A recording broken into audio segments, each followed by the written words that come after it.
Good evening. The meeting of the Monroe Township Board of Education will come to order. Please stand for the Pledge of Allegiance. Pledge allegiance to the flag of the United States of America and to the republic for which it stands, one nation, under God, indivisible, with liberty and justice for all. May we have a roll call, Mr. Gorski? Mrs. Koloponowicz? Here. Mr. Chiarella? Ms. Antelis? Here. Mr. Braverman? Here. Mr. Kaufman? Here. Mr. Klein? Here. Mr. Leary? Here. Mr. Masters? Here. Mr. Tesler? Here. Mr. Barone? Here. Madam Board President, you have a quorum. Thank you. In accordance with the provisions of the New Jersey Open Public Meetings Law, the Monroe Township Board of Education has caused notice of this meeting to be published by having the date, time, and place thereof posted December 9th, 2011, 1 at all schools, 2 the Home News Tribune, 3 Cranberry Press, and 4 filed with the clerk of the municipality. And before we continue, I'm sure that you've all noticed that Dr. Hamilton is not with us this evening. He is recovering from surgery, and I know we all wish him a full and speedy recovery, and Dr. Gorman will be replacing him temporarily. At this time, we will go to our student board members' reports. Good evening. Several events took place this month. There were high school parent-teacher conferences on November 29th and December 1st. There was a half-day on December 2nd due to the parent-teacher conferences, and SATs were given at Monroe Township High School on December 3rd. Okay, to follow up, the Monroe Township High School chorus performed at Stonehenge yesterday. The chorus concert itself will be tomorrow at the Performing Arts Center at 7 p.m., and December 16th is designated as the snow day. There will be a half-day December 23rd, and schools will be closed December 26th through January 2nd for winter break. Thank you. Okay, thank you very much. We will go to number 6 on the agenda, the 2011 Henry Rickless Holocaust Memorial Committee Essay Writing Contest. I'm going to turn this over to Dr. Gorman. I'd like to introduce Mr. David Rothman, who's been doing some great work with our students, and Mr. DeFilippis at the high school. Good evening. Thank you, Dr. Gorman. I also want to thank, she's not here right now, Bonnie Burke, who's been an advocate for our group, and also Matt DeFilippis, who just makes the whole project work seamlessly. Our project, what we do is, because the Henry Rickless Holocaust Memorial Committee is dedicated to speaking of the Holocaust and keeping the issues of it alive and the lessons from it. We run an essay contest every year, right around June, and we do it with the freshman class. We invite some of our survivors who are eyewitnesses of history to give their life histories, and then we invite the student body. I should turn off my cell phone before I come here. In any event,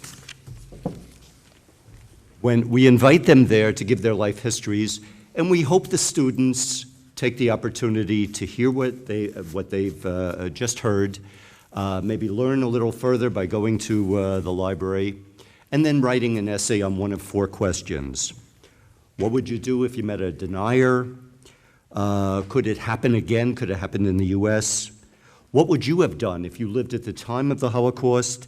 And why is it important to even learn about the Holocaust? Thinking of all the distractions that happen in June, you've got obviously finals, you have summer vacation, you have summer plans. We feel good if 50 or 75 students respond. We feel great if it's 100. But 2011 was a home run. 186 of your freshmen last year, sophomores now, participated in this essay contest. We are thrilled. The tough part was to read the essays, all 186 of them. We have 6 on our committee, well-educated people who would give it a score from 1 to 5. We gathered together after we read all 186. And then we took a look at the ones that averaged out from all 6 of us at 4.5 or higher to figure out who were the top winners. We came up with 11. I'm not going to take up all your time to read all 11, though it'll be worthwhile. I'm going to call up two of our students, two of the student essay winners, just to give you an example, and then we'd like to give the awards to all 11 that are here. The first one I'm going to call up is Victoria Jett. If you'd come up.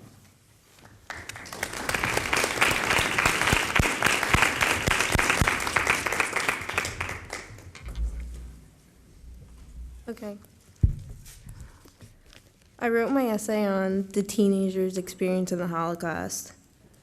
You have 3 minutes to gather your important belongings and head to the trains. The soldiers' voices ran through me as I suddenly realized I would never see my home again. I ran into my room and gathered my belongings quickly and headed out the door with the rest of my family. As I walked out the door, I realized I was no longer myself. I would no longer be Isabel Auerbach, the 15-year-old girl who dreams of being a dancer, the girl who loves music and fashion in school. She is now gone, and a prisoner is now what I've become. As I entered the claustrophobic train cart, I took my last look at freedom and last glance at sunlight for 2 or 3 days. I closed my eyes and hummed music in my head to block out the world around me. Trying my best to block out everything, I could hear the moans and screams of children as well as adults ringing in my ear. 3 days later, I felt the train stop and my stomach drop. I got off the train and gathered my belongings and met up with my family in the center of the camp entrance. My father, my mother, my father, and myself were all chosen to stay at this camp due to our ability to make shoes and clothing. Julian, my 4-year-old brother, and Lucy, my 10-year-old sister, were chosen to go to another camp. I wiped away my mother's tears as she cried when realizing this was the last time she would ever see her children. Deep inside, I wanted to run to them and protect them from any harm. We watched them enter the train and take off. We were then taken to our rooms. Once there, an announcement was made telling us all the rules.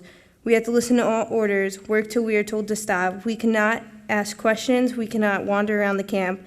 I must go to the sewing and shoemaking headquarters and stay there all day. If I get hurt or cut, I must wrap it up with fabric and keep going. I have to wait till there's an announcement to find out when my next meal will be. Only a few lucky ones got to take a shower. My only question is, why don't they ever come back? As I lay on my wooden bunk to sleep, I shiver and wonder what they will do to me. After what feels like months, my family and I were sitting in our room one day when a guard came and took my parents away. I wondered where they were going. I sat on my bunk and waited. I waited all night until I fell asleep. Then the next morning, I went to work and waited again. I did this for a month, then finally gave up. Something had happened to them, something I would never know about. Every day as I worked, I noticed people other than guards watching me. One day, I was pulled aside and asked to go meet someone. They were scientists, and they wanted to know if they could do a few harmless experiments on me for some research. Apparently, they do this on all the teens in the camp, though I haven't seen many. So I agreed, hoping that this would help me get more information about what's going on at this camp. The day the experiment started, they fed me a nice breakfast, well, nice for this camp, and got everything set up. The scientists somehow gave me a disease to see how I would react to it.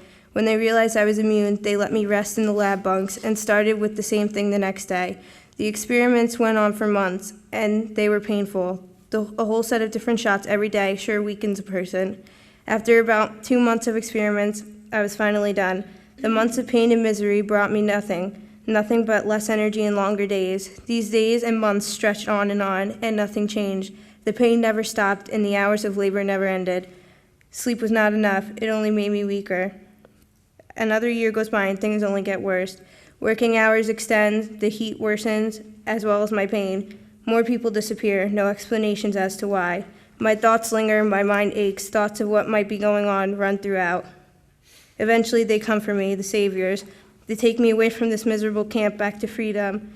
It is then I discover that the past 2 years of my life had been. My little brother and sister murdered at a death camp, my parents murdered for no apparent reason. I was alone, no one to care for me, until I met Jonathan. He was at the same camp as I, and he too lost his whole family.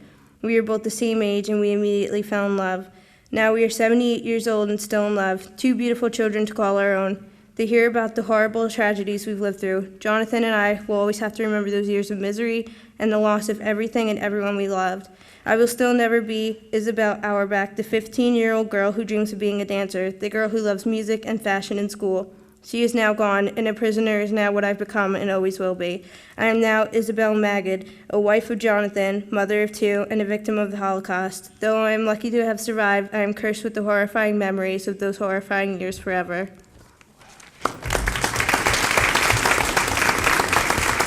Thank you.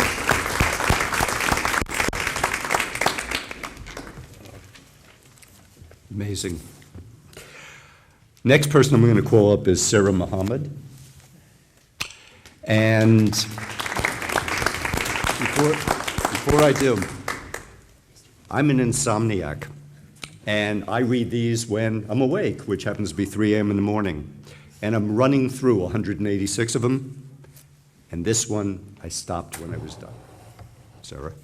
Okay. The question I answered was, why should people become educated about the Holocaust? Okay. Imagine. Close your eyes and just imagine. Your father is being worked to the point where his hands and legs can no longer move, so he is killed. Your mother with warm tears streaming down her face as her baby is shot. Your brothers and sisters not being able to do work, so they are burned alive. Imagine. Sleep is impossible because you don't know if your family is dead or alive. Your bones become fragile with the back-breaking labor and scarce amount of food. You share a closet-sized room with 50 other people. The truth is, we can try to imagine these pure horrors in our mind, but we will never truly understand just how appalling these events actually were. To us, this seems like a bad nightmare. To the people in the Holocaust, this was sadly a reality. There are countless amount of reasons why we should study the Holocaust. There is a famous quote, "Those who cannot remember the past are condemned to repeat it." I believe that this quote is extremely fitting to describe why we should learn about these tragedies. If we are not educated and do not learn from our mistakes, nothing will prevent another genocide from happening. Some people believe that this day and age, nothing as large as the Holocaust can happen. However, ethnic cleansing is still happening in different parts of the world. It may seem that the United States is much too liberal and free and would not allow something like this to happen, but the Holocaust did not start out large. One idea of hatred escalated, and this one idea killed over 11 million people. History does indeed repeat itself, and becoming educated about these events, such as the Holocaust, is the only defense we have to stop it. Think about your life at home. The majority of homes unknowingly make comments that are derogatory to a certain group of people based on their religion, race, nationality, and more. Why do we do this? Why do we judge? Why do we hurt other people for our own laughter? It may seem like nothing, words can't hurt people. Next time you go to make a comment like this, realize that words do indeed hurt people, and words are what triggered the Holocaust. Every human is born equal. No matter what they look like or where they came from, we are all equal. No one is better than anyone else because we all started out the same. It may seem like no big deal, but in reality it is.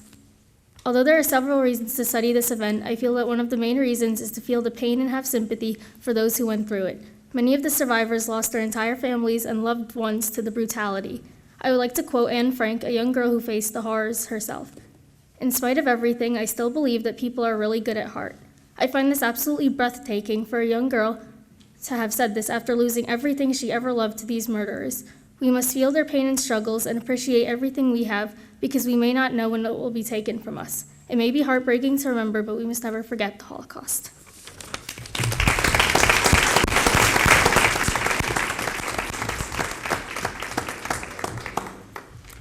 Amazing again. I'm going to call up two of my committee members, Ronnie Rothschild and Lori Gang, and they'll hand out the awards to all 11. Thank you. Hi, my name is Ronnie Rickless Rothschild. I'm pleased and proud to say that my father, Henry Rickless, was the one who started this committee around 1982. He was a liberator at Dachau and went around to high schools in the area to speak about his experiences that he had witnessed at Dachau and to explain to the students what he had seen.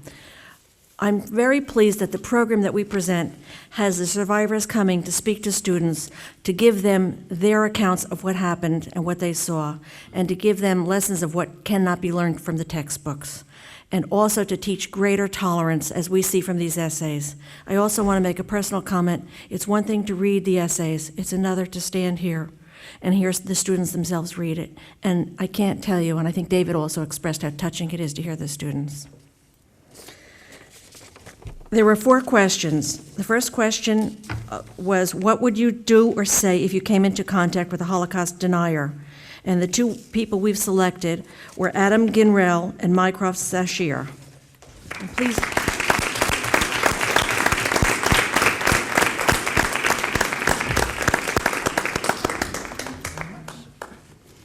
Thank you very much.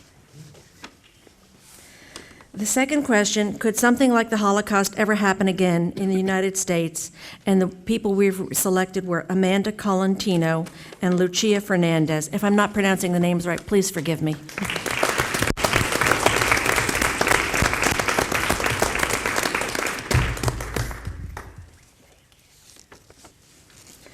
The third question, what would you have done if you were living in Eastern Europe during the time of the Holocaust? And the people we've selected were Victoria Jett, that you've heard already, and Alexa Cutts.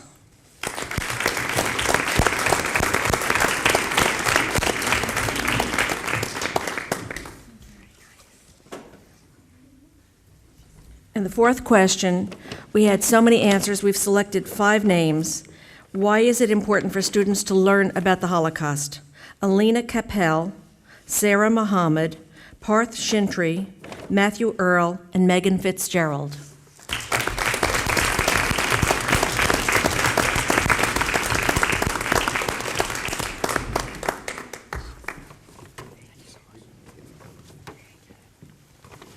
And a thank you to everybody who participated. We appreciate it.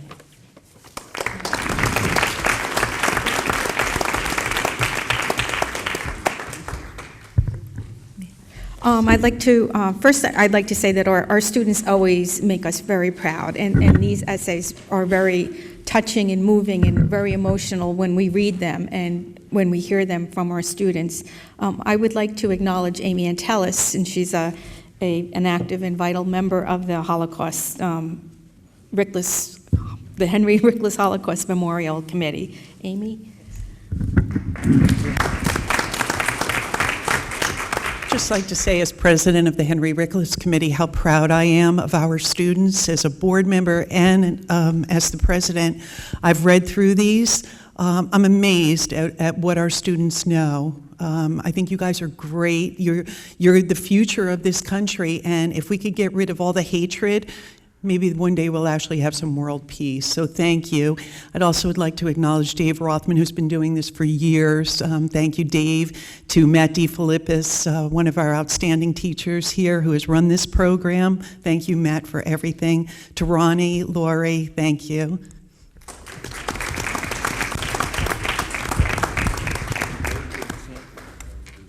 At this time, we'll go to public forum.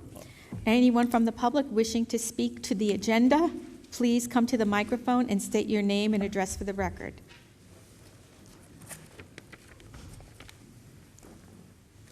Good evening. My name is Frank Gagliotti. I live at 18 Holmes Avenue, Monroe Township. I've been a taxpayer and resident for over 30 years.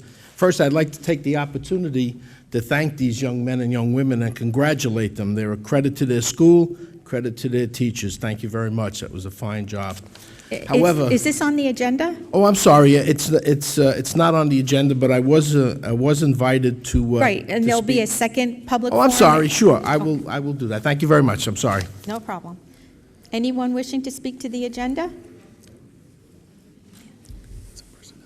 I know. Robert Roach, 18 Yorkfield Boulevard.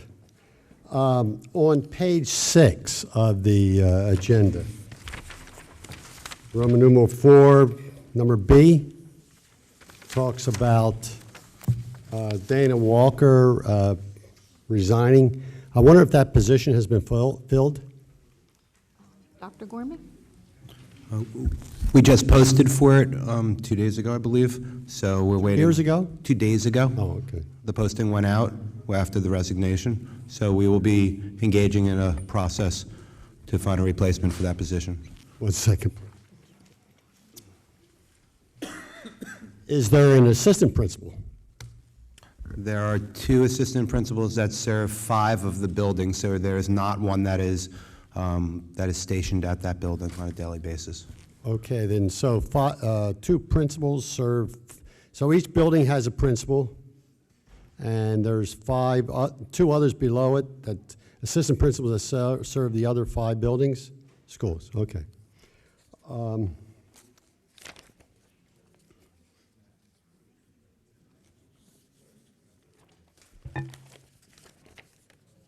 Page 55.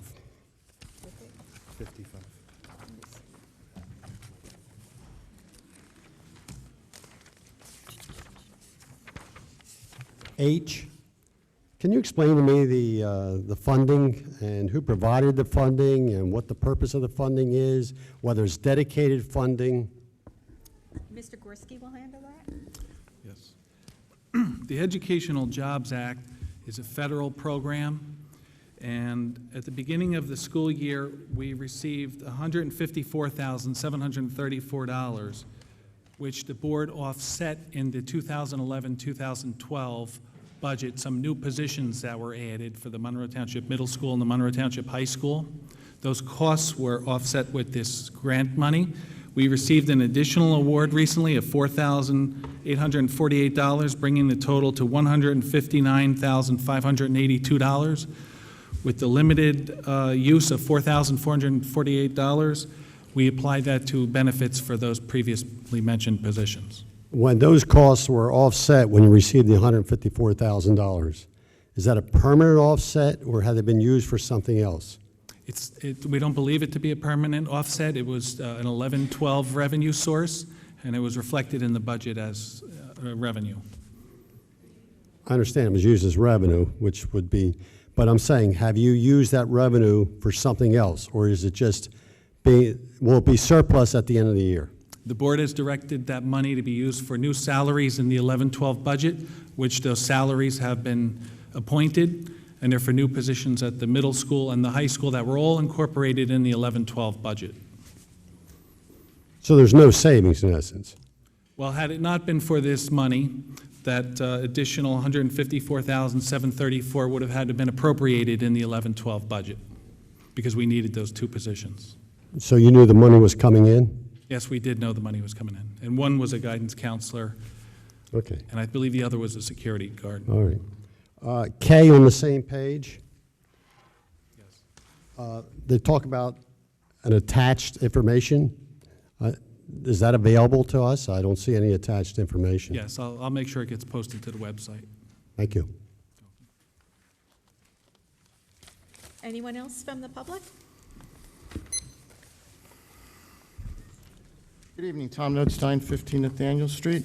I have a question with regards under the Business Administrator's Report, 10R as in Robert. Could you please elaborate on the Jamesburg tuition contract? And also, this also says that it was going to be with this as far as the posting. So I guess maybe we could see if we can get that on the website also, please. Letter R is a formality, is also part of the 11-12 budget, which is the current year budget. We have the tuition revenue source from the Jamesburg schools, and this contract just formalizes that previously agreed to and approved by the Executive County Superintendent of Schools tuition amount.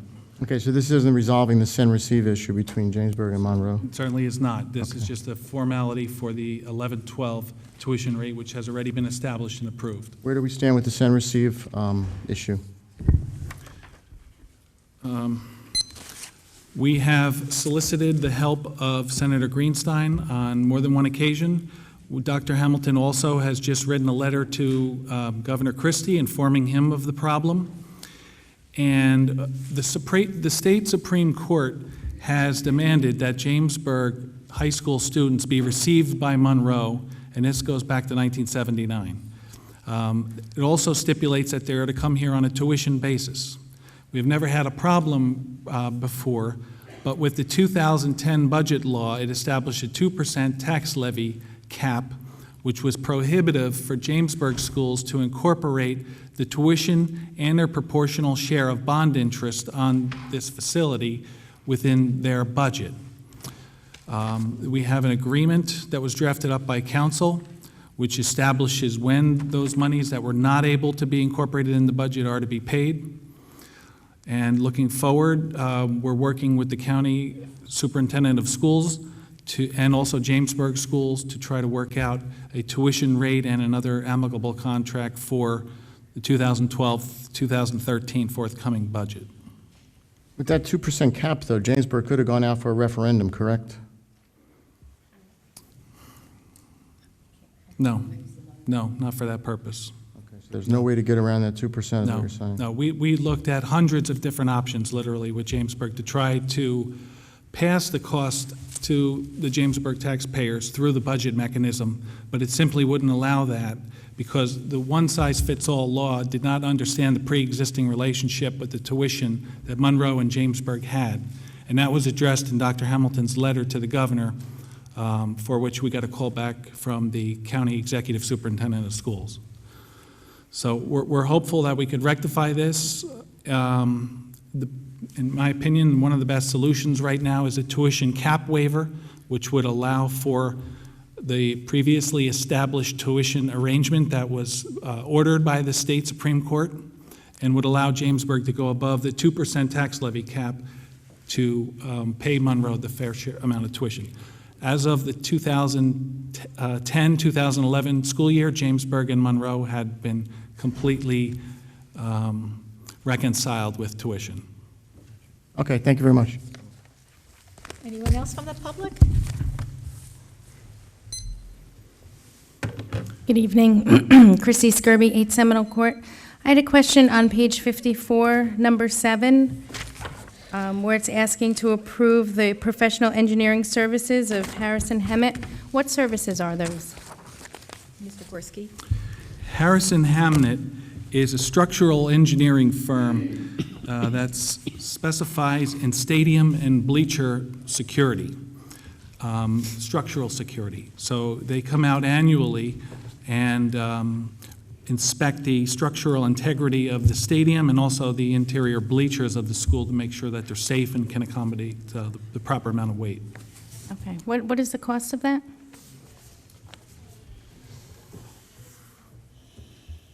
I believe it's under $10,000, and they inspect all the bleachers and stadiums throughout the district. I could get you the exact number. I don't know it offhand. Okay. And under number 8, it's a Design Ideas Group. Yes. What services will they be providing? Design Ideas Group is the board's architect of record, and they provide a multitude of architectural services to the district. Such as?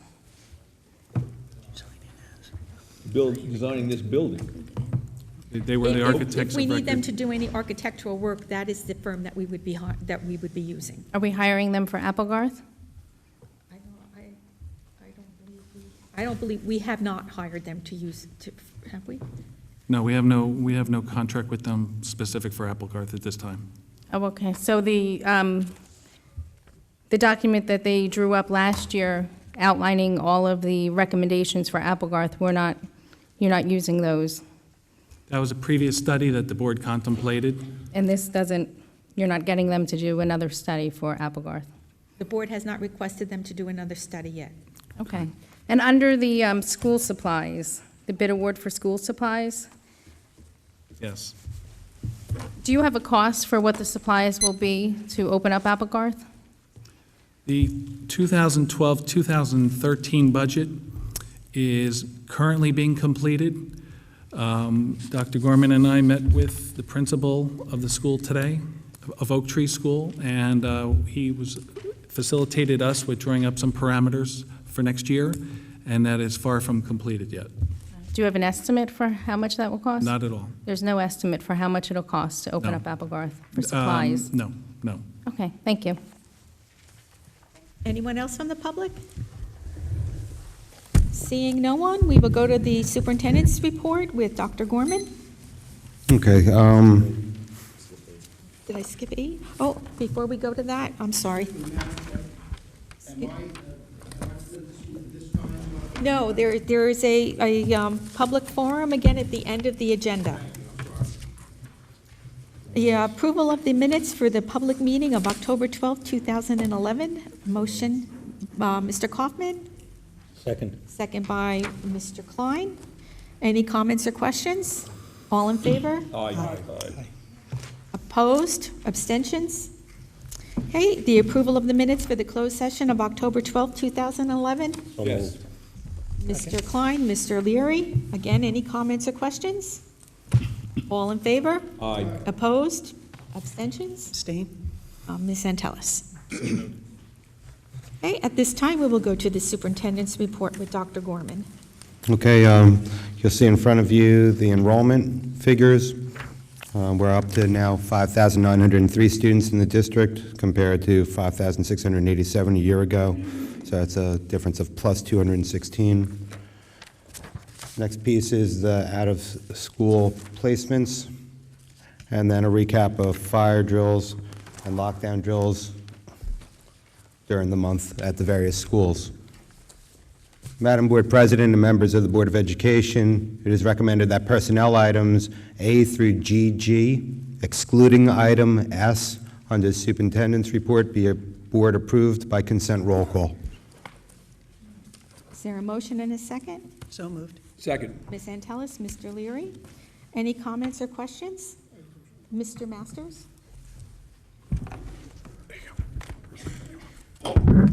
Under CC, the 4 security guards for Applegarth,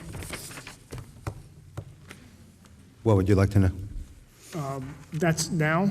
No, that was those people were employed at Applegarth and moved to the middle school. And with the increase in staff, I do believe there's a total of 5 altogether. How many security guards are at Applegarth now? There are 5 altogether. Applegarth? Yes. Applegarth is vacant right now. Okay. The middle school is where they have moved to. Thank you. Mr. Klein? The personnel, first B, I wish Dana Walker a lot of luck after she leaves in January. And I'll drop that at that. The last thing is, and this is more for the people that are here, on W, Double, I would gather that would be the new steps based on the new teacher's contract? Correct. Okay. I'm fine. Thank you. anyone else? Amy, we have a roll call, Mr. Gorski? Ms. Antelis? Yes, I recuse myself on item BB and item X. B, B, and X. So noted. Mr. Braverman? Yes. Mr. Chiarella? Mrs. Barone? Yes. Mr. Kaufman? Yes to all. Recuse on W. So noted. Mr. Klein? Point of correction. There was no announcement that S, Yes. Yes, he did. Yes. that was made, I Yes, didn't catch it that, and I was. apologize. Then my vote is yes. Mr. Leary? Yes. Mr. Masters? Yes. Mr. Kessler? Yes. Mrs. Koloponowicz? Yes. Madam Board President, personnel items A through GG excluding S passes. Thank you. Madam Board President and members of the Board of Education, it is recommended that board action items A through L under the superintendent's report be board approved by consent roll call. So moved. Ms. Antelis, is there a second? Second. Second by Mr. Masters. Is there any comments for Dr. Gorman? This is on board action? Yes. Okay, if I may.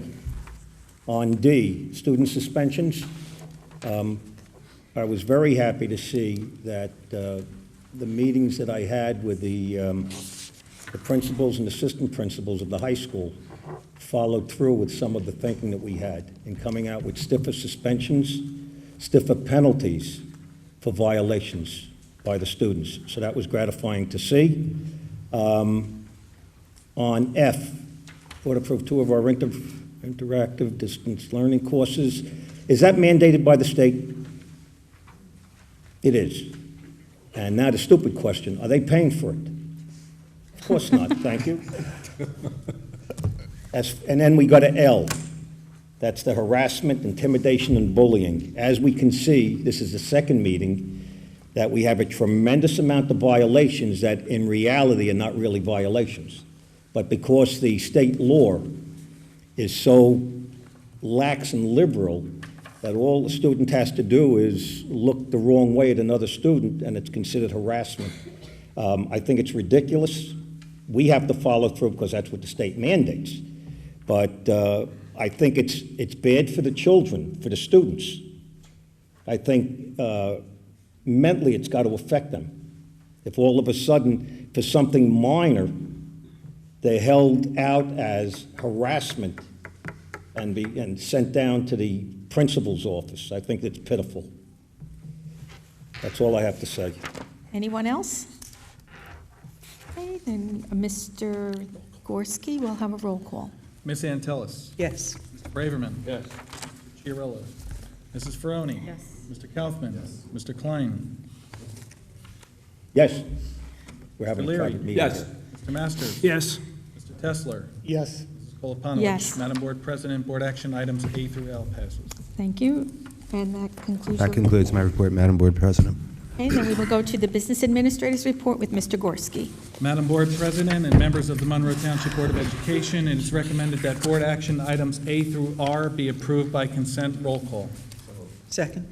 Mr. Kaufman, Ms. Antelis. Are there any comments or questions from members of the Board of Education for Mr. Gorski? Before we have the roll call, could you just go into a little bit more detail about the asbestos bidding that came in? Yes. Incorporated in the 2011-2012 budget is a project for asbestos remediation at Applegarth School. There have been previous asbestos remediation projects in different wings of the school, and this is the final one that will rid the school of all asbestos that's known and suspected. The Board of Education, through the Building Grounds Transportation Committee, intentionally delayed the bidding process beyond the summer, where all the other school districts in the state go out to bid for the same project. By delaying until now, we have approximately $125,000 budgeted for asbestos remediation, and we awarded the bids on the agenda tonight to be awarded to the second lowest bidder. The lowest did not have a proper bid bond, and they had to be excluded. And the second lowest bidder came in the mid $40,000 range. So we recognized about $80,000 of money savings by delaying the project till now. It will have no impact on the project's duration, and it's anticipated that in the middle of February, the project will be completed, where then inspections will be performed by the EPA, by PE OSHA, by McCabe Environmental, the board's environmental firm, a second redundant test by Environmental Safety Management to ensure that the air quality is safe and free from any contaminants. Thank you. Are there any comments or questions for Mr. Gorski? Okay, then we will have a roll call. Ms. Antelis? Yes. Mr. Braverman? Yes. Mr. Chiarella? Mrs. Ferroni? Yes. Mr. Kaufman? Yes. Mr. Klein? Yes. Mr. Leary? Yes. Mr. Masters? Yes.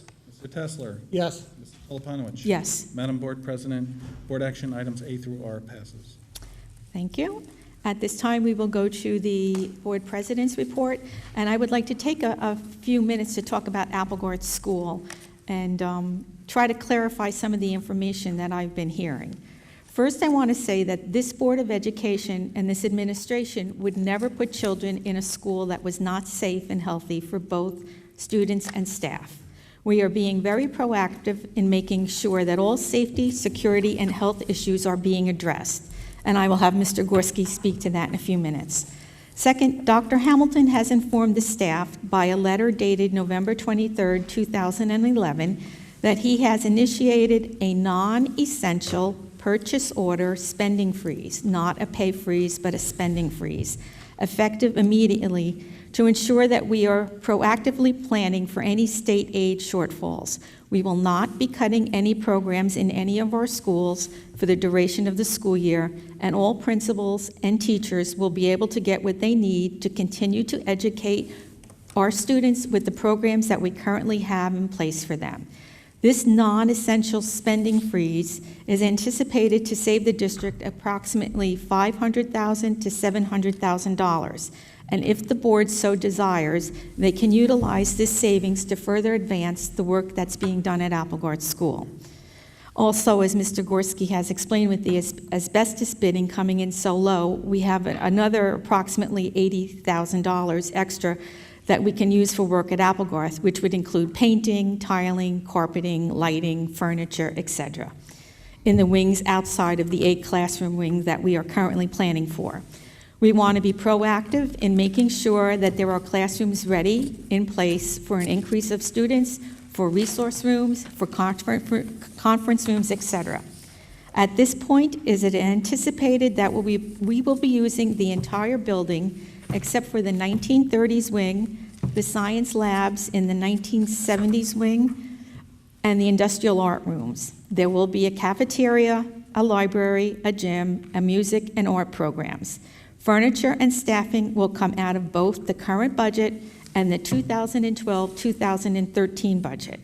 If so desires, the board can make the cost of opening Applegarth a priority in the 2012-2013 budget, as it did last year with the cost of opening the new high school, the new middle school, and the asbestos abatement of Applegarth.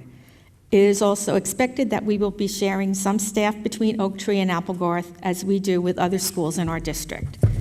It is true that the boiler in Applegarth is old, and the roof, like many of our others in our district, will eventually need to be replaced. These big-ticket items can't be put into the yearly operating budget, but alternative sources of covering those costs have been and will continue to be looked at.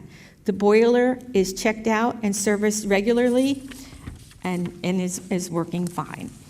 It has been the plan of the Board of Education, it has always been the plan of the Board of Education, to use Applegarth as a 6th elementary school. Last year, the board closed the school not because of safety or health issues, but because we wanted to address the asbestos issues that were not addressed years ago when they should have been. It should be noted that we started the process of updating Applegarth School approximately 5 years ago when we hooked up the school to sewer and water at a cost of approximately $300,000. We would not have spent that amount of money if we had any intention of closing the school. Approximately 2 weeks ago, the Township Fire Department did their yearly checkup at Applegarth, and everything was approved and was considered safe for reopening. Our plan for reopening Applegarth is a working document, a work in progress. Just as your personal priorities and finances change during the year, so does the district's. Costs go up, costs go down. Sometimes there's an unanticipated revenue, sometimes there's an unanticipated expense, and priorities change. And while we don't have all the answers today, we will have them as we move along, and we will keep you informed of them.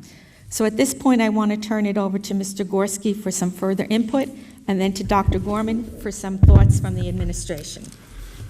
Thank you. I would just like to express that I've been with the district 12 years, and Dr. Gorman's been here even longer. Your administration is comprised of licensed professionals who entered this field because they have a deep interest in providing for the children of our country. And the Board of Education and Administration are committed to that very project.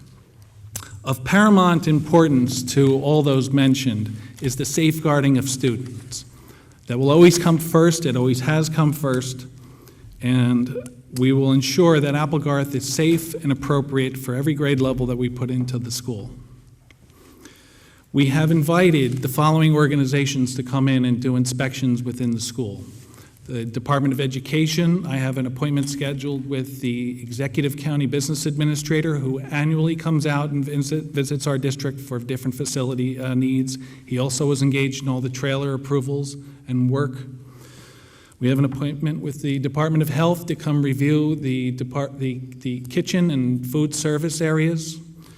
We have submitted an online request to PE OSHA to come and inspect the school and perform air testing services. They were shocked, and we were the conversation of their building because they said they had never been invited into a school before. Also, the EPA will be involved in air quality testing as required by the asbestos remediation project. As Mrs. Kolopanowicz mentioned, the fire district was in a couple weeks ago, and all the fire systems have passed. The building will be code compliant for its construction and type of building and the time of construction that it was made. The fire alarm system will be completely inspected and operational and will respond to both heat and smoke throughout the building. We have 2 boilers in the building. Both of them are on right now and operational and are functioning fine. The district has in its long-range facility plan a desire to upgrade, especially the older boiler, for a more efficient model. This is an on-off type boiler. It functions fine. It might get a little hot on the second part of the school building, as it always has. And again, it's not the most efficient model, but it functions and will continue to function. It's inspected annually by our insurance carrier, and also a licensed boiler operator is on staff at all times. As Mrs. Kolopanovich mentioned, the water sewer have been upgraded years ago. And what Applegarth will offer will be basketball, baseball on the field, softball, tennis, and soccer. And those are endeavors that may not even be available at some of the other schools. As far as American with Disabilities Act, the board has always ensured and will always ensure that any disabled students will have every program available to them within the school, or they will be provided an alternate setting where the program will be brought to them. And that concludes what I have to say. Okay, thank you. Mr. Gorman, would you like to add to that? Besides that very thorough report, if you don't know, I was housed at Applegarth Middle School from 1996 to 2008 as both the assistant principal and the middle school principal there. When I got there, there was about 375 7th and 8th grade students, and there was nothing on all 4 sides of the school. Well, lo and behold, we grew and we grew and we grew, and I think last year they had close to 900. And so the swelling that you felt was due to the trailers and the students and the continuous student growth. The plan to reopen Applegarth is driven by maximizing facilities for students. We've done several visitations, gone through many board committee processes, had all our checks and balances, and feel that opening or moving along as planned is the most responsive process for our kids. And being the person that knows basically every in and out of that building, it's solid. I mean, yes, like every school, it's got its nooks and crannies, but it's solid, and actually it's going to get more attention in the near future. It's technology ready. Projectors, mounting projectors are in every classroom. Carpet is relatively new. The facilities need definitely an upgrade as being detailed, but definitely ready to house 4th and 5th grade students. That's basically the process we're following, as recommended by the Board of Education. And I would just want to say, too, to conclude this, that it's Dr. Hamilton's recommendation that we continue to keep that school open, or we reopen that school in 2012, September. So at this time, I'd like to go to committee reports. Is there anyone on the board who has a committee report they'd like to talk about? Mr. Kaufman?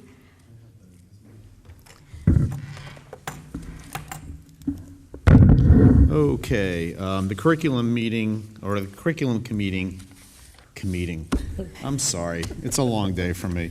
The curriculum committee met this evening, and we had a very interesting discussion. I haven't had such an interesting discussion since technology committee, so you'll have to bear with me. I got some very interesting things to talk about tonight. We went over some curriculum stuff, which was kind of interesting. We talked about the family and consumer sciences curriculum, the symphonic band curriculum, wind ensemble curriculum, and an introduction to art curriculum. All were very interesting, and for board members and the public, we have information that would be available to take a look at some of the things that we're looking at to expand the existing curriculum items that we have today. We also looked at an overview of a K1 and 2 world language project, which will look to bring in some students as teachers to kind of work with our staff, existing staff and students, to do some world language education at the K1 and 2 grade levels.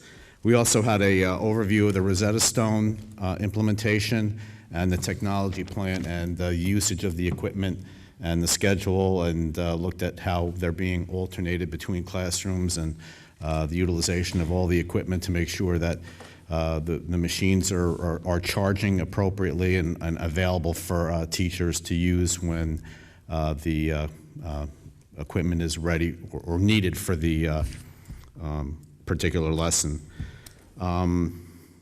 We also had a very interesting update on technology relative to the iPad program. As you know, we started the iPad program here at the high school at the beginning of this year, so we're a couple of months into the program.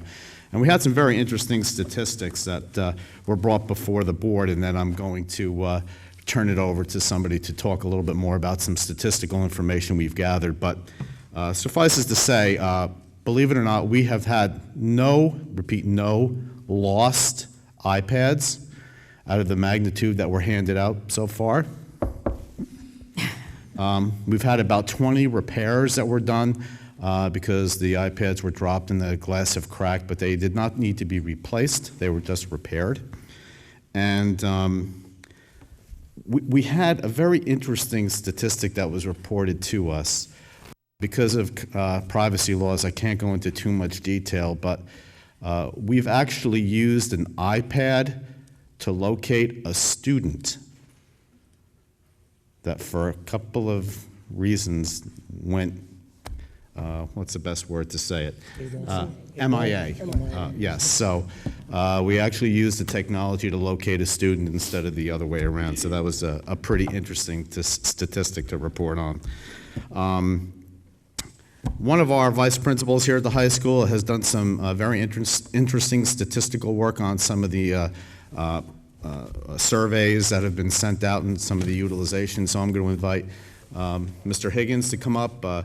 He didn't know that he would be talking this evening, but I thought that the information that he provided to the curriculum committee was valuable enough to come and talk to everybody about it, and the information that we have or he's presented to the board will be available on the district website tomorrow. So I'll turn it over to Mr. Higgins. Thank you. The information that I presented to the committee is pretty much raw quantitative data that was put into qualitative form. It is by no means an analysis at this time. It is just some base data taken from surveys of parents, students, and teachers. The parents took the survey on the iPad at the deployment night or at home through the website. In that data, some basic numbers that over 96% of the respondents are pleased that the district has undertaken this technology initiative. 93% of the parents either agree or disagree that technology helps their children with schoolwork. The same percentage, 93, either agrees or strongly agrees that technology helps their children learn new things. The student surveys were taken in their language arts classes after the iPads were distributed. We found that our students are not very organized before the iPads. 53% did not use a calendar or an equivalent to take down assignments, and 52% admitted that they often forgot their assignments before undertaking the challenge. Before students had the iPad, 72% used the internet to learn.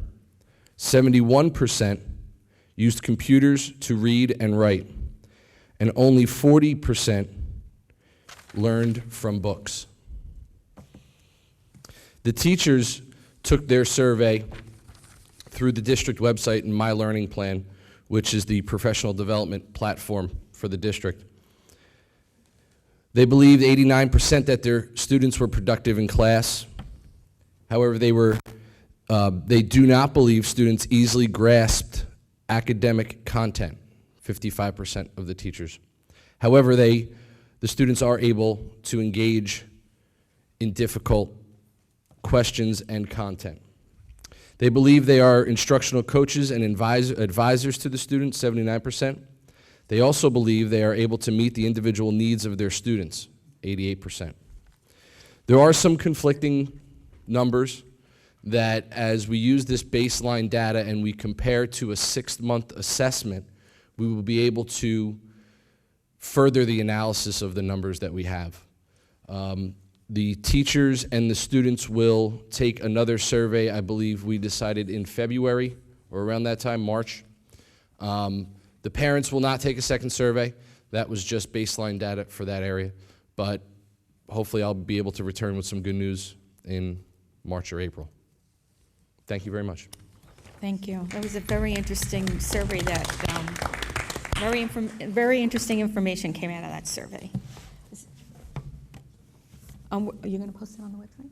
Okay, we're going to be posting that survey on the website, so you'll be able to see it there.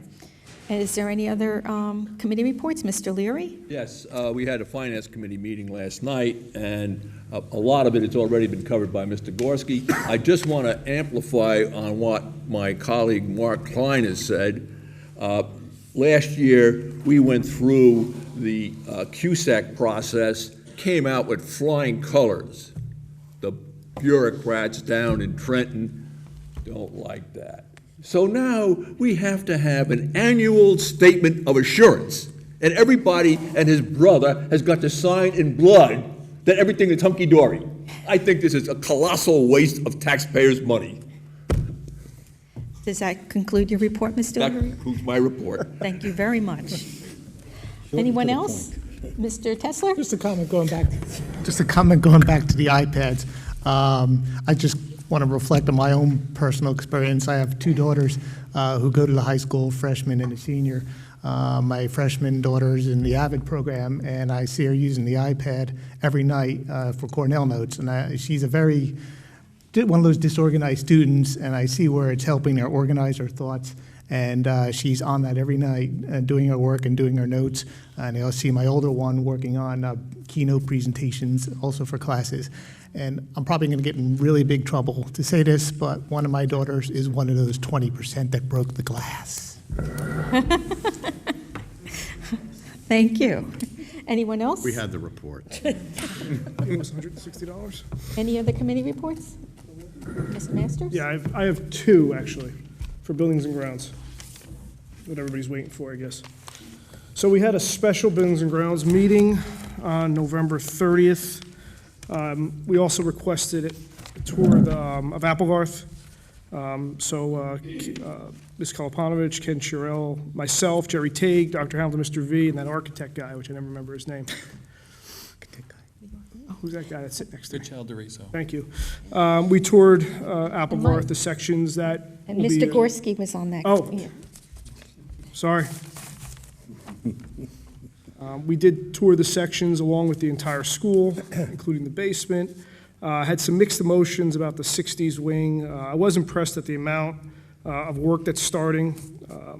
The state of the buildings and a little bit of disrepair, as we were talking about. I'm sure that'll be addressed. We went back, and at the meeting, we actually discussed some of the options open to the board. I'll just go over them right now. I'm not going to discuss them in depth. Number 1 is to open it on schedule, which is the option that we're following so far. Number 2 was to move the trailer over to Oak Tree and delay the opening for 1 or more years. That was also, we talked about coupling that with a referendum request to repair all of the boilers and the roofs at most of the schools. And then the third one, which is a little more out of the box, was to demolish all or part of Applegarth and then rebuild all or part of it. The board, or the Buildings and Grounds Committee, was taking it under consideration. Right now, we're staying the course. We're reviewing the situation, monitoring the safety, as we said. We requested a demographic study, which has already been approved, I believe, and also an educational specification that will let us know or give us a hint at what the architect thinks, you can correct me if I'm wrong, Mr. Gorski, the best use of the building would be. So he might come back with a different solution to our issue than we already have. So that concluded that meeting. We also had a Buildings and Grounds, not a special Buildings and Grounds meeting yesterday. We talked about the bid review, the 44-6, which is excellent, came in a lot under budget. We can use that money for something else at Applegarth. All the requests for safety and health inspections. We're going to have a lot of different inspections there, make sure everything's okay. The demographic proposal, the architect of record, the educational specification. We also discussed the TV studio. We had an extra work order to fix some of the TV studio issues and to upgrade a couple of the things. And we also discussed upcoming, we didn't have to do anything yet, Motorola radio upgrades for some of the new technology and linking it in with the rest of the district. That is no cost to us so far, but it might in the future. That was buildings and grounds. Thank you very much. Anyone else? Okay, then we will go to number 13. Is there any other business from any member of the Board of Education this evening? I have something. Oh, I'm sorry. You want to? Oh. Mine's quick. I attended the New Jersey School Board's delegate convention. A lot of fun. The only thing of record was they're putting forth I guess a policy change, a referendum to the policy that requires that background checks be performed and that no school board members can have a criminal record. What they're going to do is, that still stands, but they're trying to allow an appeal if you have a minor violation. Right now, if you have a minor violation, you can't be a school board member no matter what. They want to change that so you can appeal it and possibly get it overturned and still serve as a school board member, even though you might have minor criminal background. That actually passed at the school board delegate convention. Very good. Amy, did you? Yes. Ms. Antalis? Well, first, I'd like to thank the Board of Education for continuing the essay program. I think Monroe has shown that Holocaust study is invaluable to our children, and I certainly thank the board for continuing it. Second, I'd like to say I noticed on the field trip approvals that our middle school students are going into our active adult communities on 12/21, and I think that's great that we're sharing, music with our seniors. I'd like to wish Miss Walker the best. Everybody I know told me what a wonderful principal she is. I think Roselle is getting a true leader, and I think she'll be missed. I wanted to talk a little bit about the Applegarth wing. We did a tour yesterday, and I think it's a shame that the 1936 wing is not being used. What a beautiful part of the building. Wood molding, ceramic tile on the wall. It is archways. It's beautiful, and I think a little paint and maybe some fixing of the stairs. It's just a beautiful school. I know you said disrepair. I really didn't see a lot of that.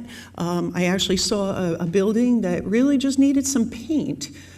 Yes, it's old, but I think that's the beauty of it. It's probably built better than some of the schools that we have today. And of course, we've added to it and enhanced it. It has a beautiful gymnasium. My children went there. I never felt at any time that it was unsafe. We stood in the boiler room. I didn't feel like that was unsafe. And I think to talk about ripping it down or closing it for another year, if we can close that school for another year, we obviously don't need that school. And in that case, I think that somebody needs to be looked at, that we committed fraud to the public, because we went out to the public saying we needed money to build Oak Tree School because of the overcrowding. And we are still crowded, and we need that school open. Thank you. Thank you, Ms. Antalis. Mr. Klein? Just in addition to what Amy had said, and it's repeating what I've said all along, and now more so because I'm glad we have a lot of the residents here that are from Oak Tree. I want you to understand that there are two communities that were supposed to be age restricted, and because of an act by the state, we're able to convert them over to families. Those communities will feed students into those two schools. One community is 128 families. The other, Renaissance, will be 130 families. There's 268 homes. Minimum, actually, the federal minimum is 2.5 per household. If you take just two, it's 536 pupils just from those two communities. Then you have on the other side of 33, you have Monroe Manor, which will be quite large. You also have 2 or 3 smaller communities being built for families. So the bulk of all this building will feed into those two schools. So we have to be proactive to make sure that we have the space to accommodate these students. And I also had a tour of Applegarth, and I saw a lot of good things. And like Amy said, when we got into the older part, and we see ceramic tile floors that extend up to the wall halfway, ceramic tile, when you see carpeting in the rooms, very easy to clean up, some painting, some vacuuming. I was impressed, and that was my first time in the school, and that was recommended by one of the PTOs to make sure that all of us had gotten in to see the school. I was very much impressed with the meeting that we had. I am not afraid to open up the school. It will be highly certified, double and triple certified. There is no way any of us would allow our children, our wives and husbands, to work in an area that was not safe. This will be safe for everyone. I would send my grandchildren to that school. So I want you to understand that I hope the reason for the people who are outspoken about closing Applegarth, that it's not the fact that they want their children going to a new school and not going to an old school. That's the wrong answer. That school is safe and will be safe when it's opened. Thank you. Thank you, Mr. Klein. Mr. Kaufman? Yeah, I just wanted to make a very quick comment. A point of record, when we did all of the work with respect to the district and planning for the future years and years and years and years ago, it needs to be noted that Oak Tree School wouldn't be where it was or is today if it wasn't for Applegarth School. That site was selected because of its proximity to Applegarth, not the other way around. And it was always intended to be a sister school relationship between the two buildings. And as Amy mentioned earlier, I had two sons that went through that school as well, and it was a fabulous facility, and it's going to be a great facility for years to come. Mr. Leary? I have 3 grandchildren who have gone through Applegarth. And as you recall, several months ago, I did a back-of-the-envelope calculation. If you make all of the improvements that would require a referendum, and we were talking approximately $12 million when you put in all the contingency factors, and then you look at the cost per square foot of Oak Tree and the demolition of the existing Applegarth, you're talking $23 million. We're talking about a differential of $11 million for a perfectly good school. I will not support any way, shape, or form denigrating Applegarth. Thank you. Anyone else? Mr. Masters? Actually, the number, I think, is 3.4 million to open Applegarth. That's the number. No, I was told. 3.4 million, at least. I was told to make major improvements, about $9 million, and then some additional work, plus I put a 25% safety factor on top of that. And that came out to 12. That's what I said To renovate the several whole months ago. school. To renovate the entire school, that's the number. It's like 12 million. I'm saying just to open it in September, it's almost 4 million. Let's make A, B type comparisons. Anyone else? I have another thing. I take umbrage with a little thing Mr. Klein said. I think there's a lot of characterization. And I'm from the Oak Tree area. I'm one of those Oak Tree people, as people like to say about us. I don't think it's that. I don't think it's that people want a new school. I think there's a lot of information out there, and people get nervous. I don't think the school is as wonderful as everybody says it is. I've seen a lot of work going on, so at least these tours and these inspections and the microscope that we're putting on it is moving people to action. What I start to get nervous with is the timeframes we're talking and the amount of money that we're going to need. I know at the meeting I expressed concern about even opening it, and I know I wasn't alone with it, and we were talking about deferring it another year and trying to use $1 million from the budget to do further renovations on the school. I mean, minor things like windows that are sealed up with duct tape, stuff like that. That 60s wing, again, when I said that at the school, that 60s wing needs a lot of work. I agree. One of the first things I said when I walked into the 30, whatever, I said, we should move the kids into this part of the school. It's gorgeous. I was told that can't be done because there's some situations. The other issue, which I took an issue with the architect, was the ADA stuff. I have a problem when we talk about compliance per a certain date. I don't care what you say. I think when you talk about ADA with people with kids with disabilities, there shouldn't be a date and that we're good enough per a certain date. There's no such thing as adequacy in my mind when it comes to children with disabilities. I think if we're going to do it, we should do it right. If I had my way, my personal opinion, I would fix the school completely.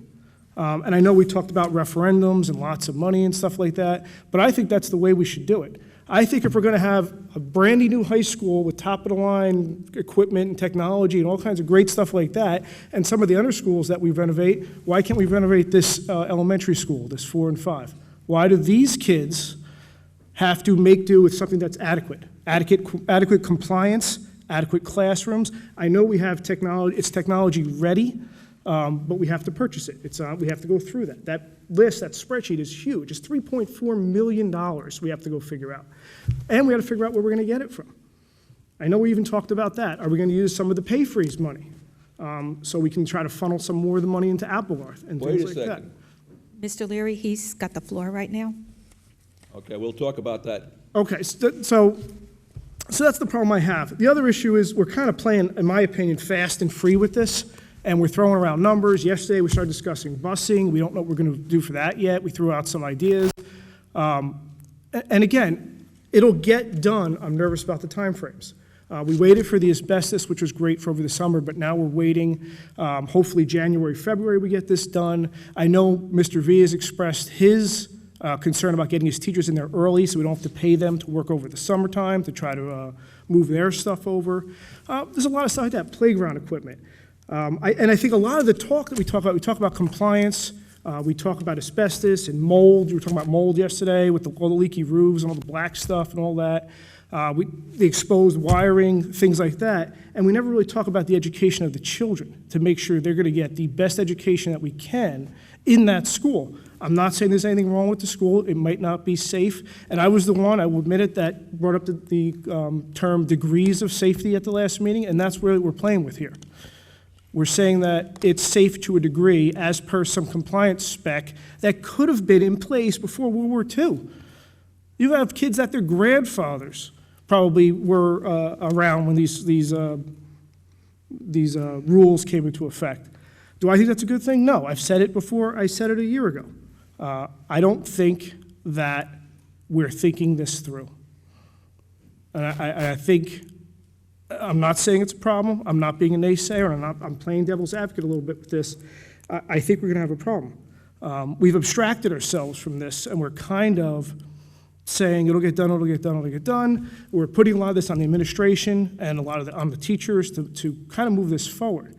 I don't know. It scares me a little bit. And yes, I do have 4 kids that'll be going into that school. I don't mind that. I went to a middle school that was 110 years old. In my opinion, the middle school I went to looked a lot better than that school. And it's 110 years old.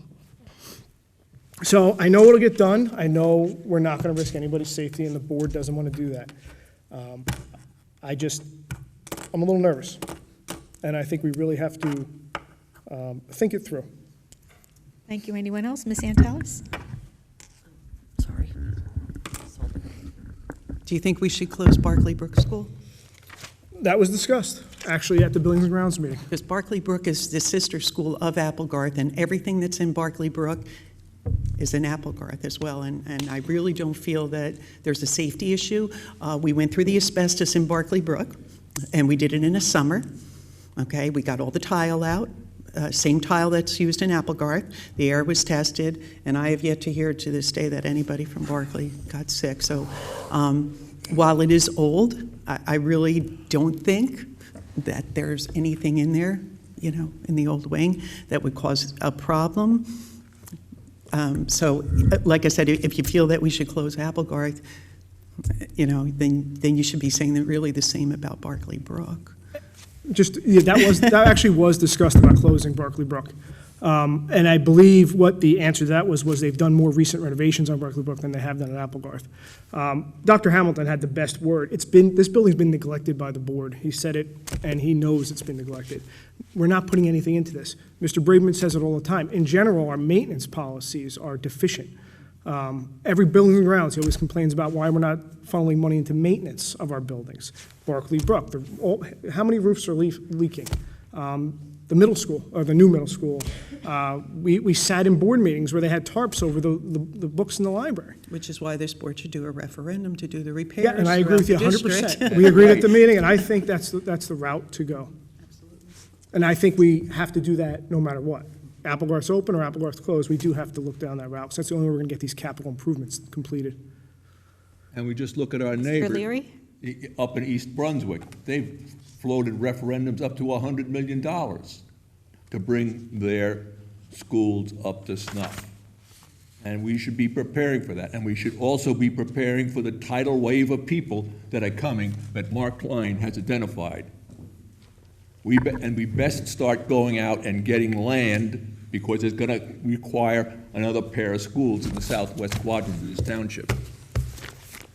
Okay, anyone else? Yeah, to that point, actually, I have a question for you about that. That Obama bill, when he was trying to put federal school construction funding, I know it got trashed. Do we know anything? I know they were going to try to push it through again. Because I talked to Dr. Hamilton about that, and we thought that would actually benefit us. We're in New Jersey. We got the dubious distinction. We're in deadly competition with Connecticut. Who gets the least money from the federal government? Right. Far better for us to do it ourselves. Mr. Klein? Concerning that topic with the federal government. Can you truncate this? What did you say? I took up all your time, she said. Yeah. Oh, I have He no more gave you time? 30 seconds. Okay, I'm done. Okay. Say something, huh? Anyway, if you remember a year and a half ago, when a lot of teachers were laid off throughout the country, and the federal government came up with, I don't know, hundreds upon hundreds, probably billions of dollars that they distributed to the states to hire the teachers back. And you know how it was distributed? The same way your state aid is distributed.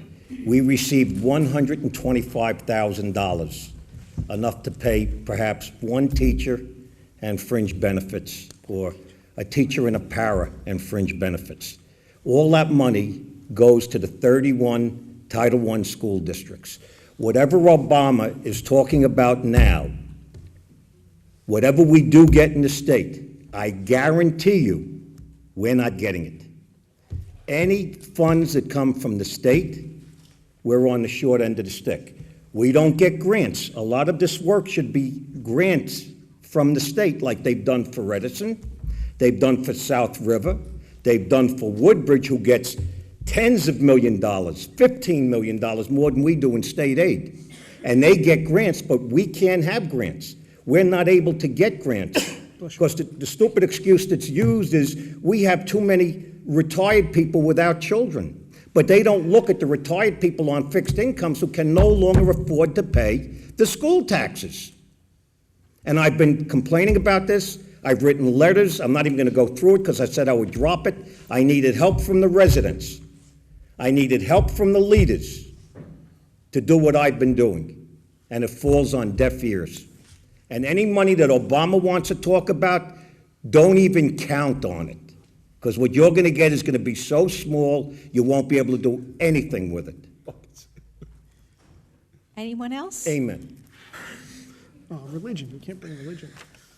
Seeing no one.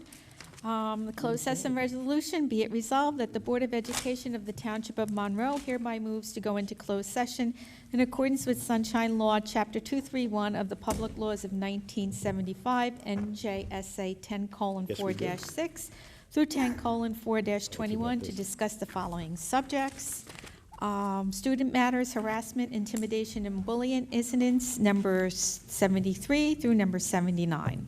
The discussion conducted in closed session can be disclosed to the public at such time as the matters have been resolved. Is there a motion? Mr. Second. Kaufman, second. All in favor? Aye. Opposed? Abstentions? We'll be going into closed session, but I do not believe it will be taking a long time. Okay. At this time, the board will move into public session. We will again go to the public forum. Anyone wishing to speak, please come to the microphone and state your name and address for the record.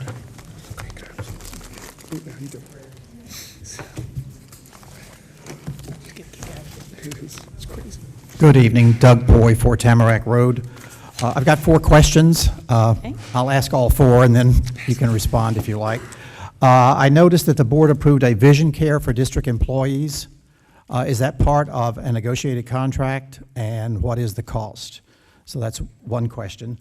I was also looking at your data on harassment and bullying, and when you look at the various schools in the district, it stands out that there's been more reported incidents at Oak Tree than any other school in the district.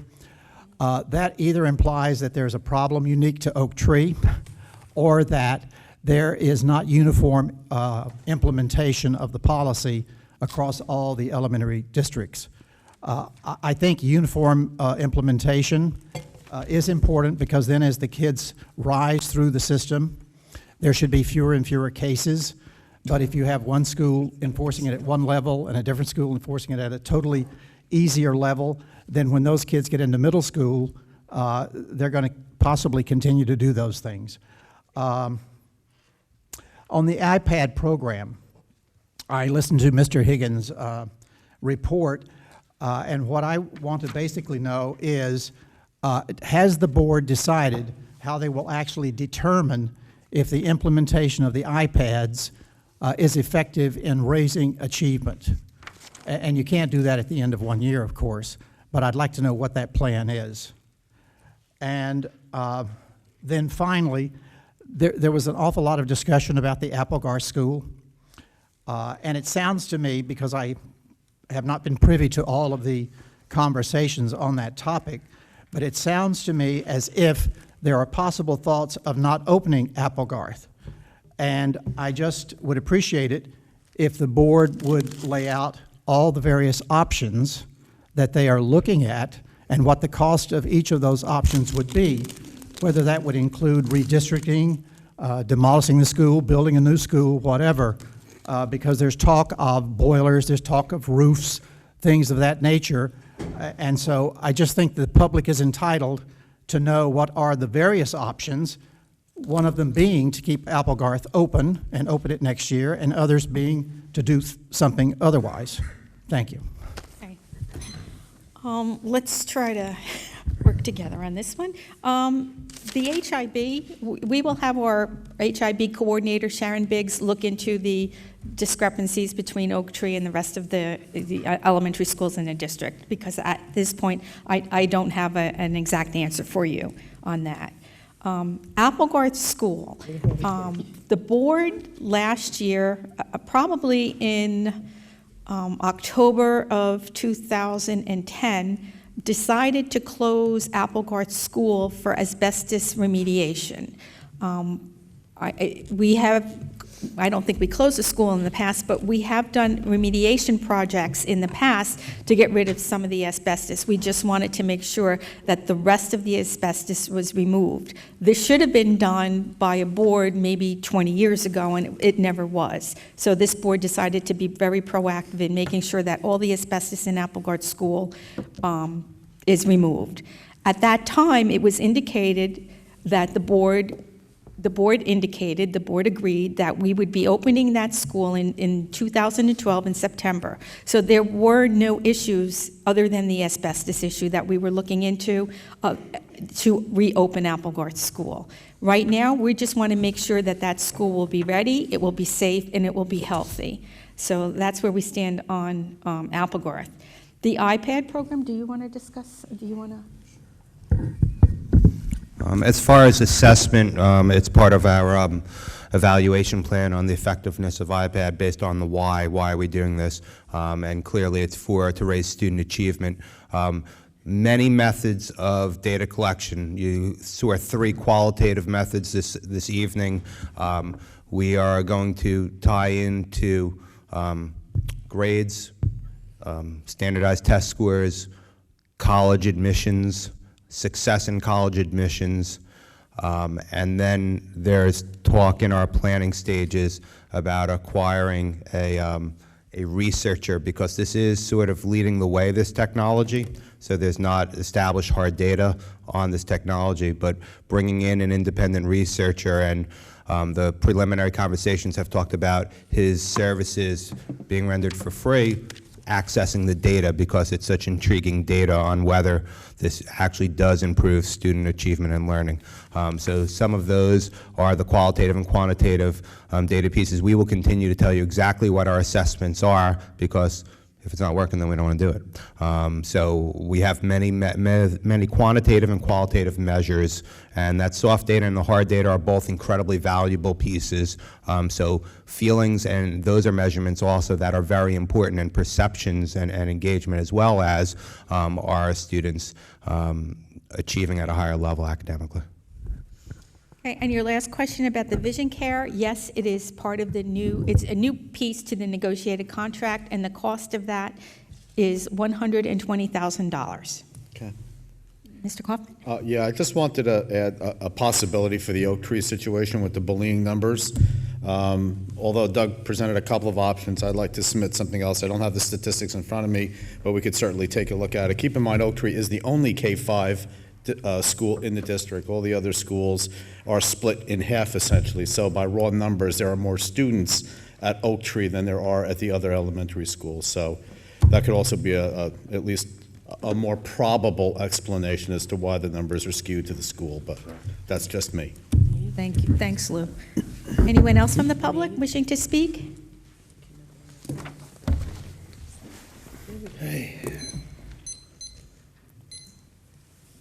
Jody Desai, 2 Northwind Court.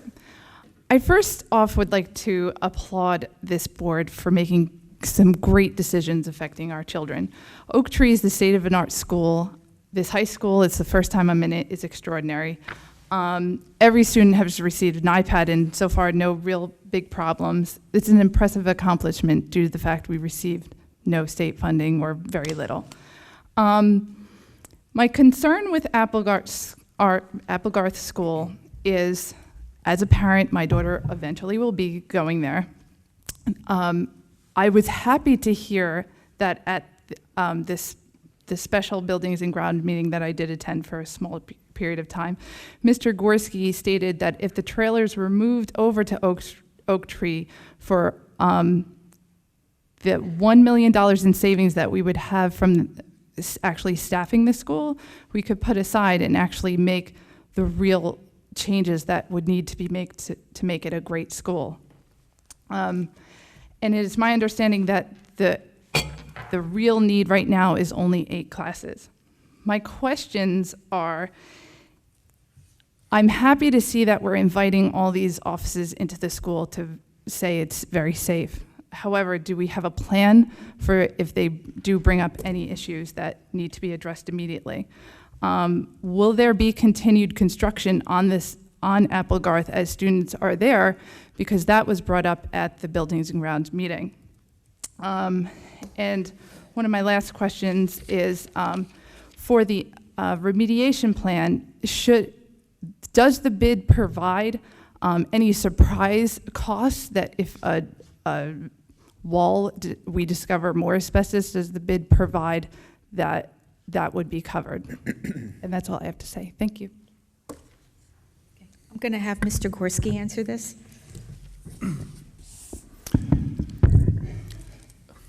At the last Building and Grounds Transportation Committee meeting where you participated, it was discussed how much money could be saved if Applegarth School was to remain closed for a year.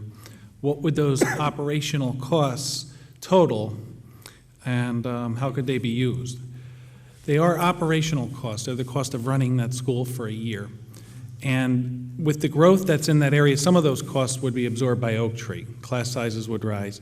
The there was a consideration, and we have approval from the board to have the architects put forth the necessary permits to move the trailer across the street as a Plan B in case of emergency. The time-consuming part of the process is all the permits leading up to the move, not necessarily the move itself. Excuse me. So that's the trailers. As far as the dollar value of savings that would be saved, it would probably be around that figure that you mentioned, but it would not be necessarily a savings, but a deferral of the cost, and it would not properly, in our opinion, address the issues at Applegarth that remain. By taking this first step and moving the 10 to 14 classrooms to Applegarth School with this planned renovation that is in the 11-12 budget, it is the first step in moving forward to making the school on par with the other facilities. It will be clean, it will be operational, and it will be safe. As far as asbestos goes, we have had other projects to remove asbestos in the building previously. No other additional asbestos had ever been found in those areas once they had been remediated, and we don't anticipate that there would be a need this time because we have a ADHERA plan, and that identifies all of the known and suspected areas of asbestos within the school building. All of those are being addressed, whether they're suspected or actually known, in this remediation process, and it should be complete when it's done. And anything that may be found, you could never tell if there's something around a pipe in a building, but that would have been generally identified as suspected, because that's a very broad category, and it would probably be very immaterial if there was something in there already, and would probably not present a problem. There wasn't a problem with asbestos before this remediation process. It was all non-friable, and it would only be disrupted if construction was to take place in that particular area. So the risk after this remediation process is extremely slim. Anyone else from the public? Joanne Cardone, 11 Gravel Hill, Spotswood Road. I have two questions that relate to security. I know a lot of the topics discussed tonight dealt with thousands and millions of dollars, and of course this is not going to be one of those, but my first question is, what is, and correct me if I'm wrong, Kathy, what was the rationale in putting 5 security guards in the middle school on the day shift and 4 in this high school? Considering that we have approximately 375 students more and a lot of more square footage. I think the impetus for that is the state-of-the-art security system in this building. There's nothing like that at the existing middle school. Also, the existing middle school gained an extra 400 kids, so they're close to 1,376 kids when they were at the middle school before, at Applegarth, before they added the 6th grade. We had 4 guards, so the natural move from a facilities place, because with absent that type of security system, was the impetus for that piece. And then because of the extensive cameras and security system that's in place here, the physical manpower was not, was seen as not a needed extra. And the cameras are within all the hallways? Everywhere, yeah. Okay. I haven't been to the last few meetings, but I noticed in tonight's minutes, the maternity, he would do it. The medical leave for Mr. McNeil. I know it's costing us quite a bit of money for overtime for that shift, approximately $41 an hour, because we're using our top-of-the-guide security guards to cover his shift. Is there any plan to hire a permanent sub for him?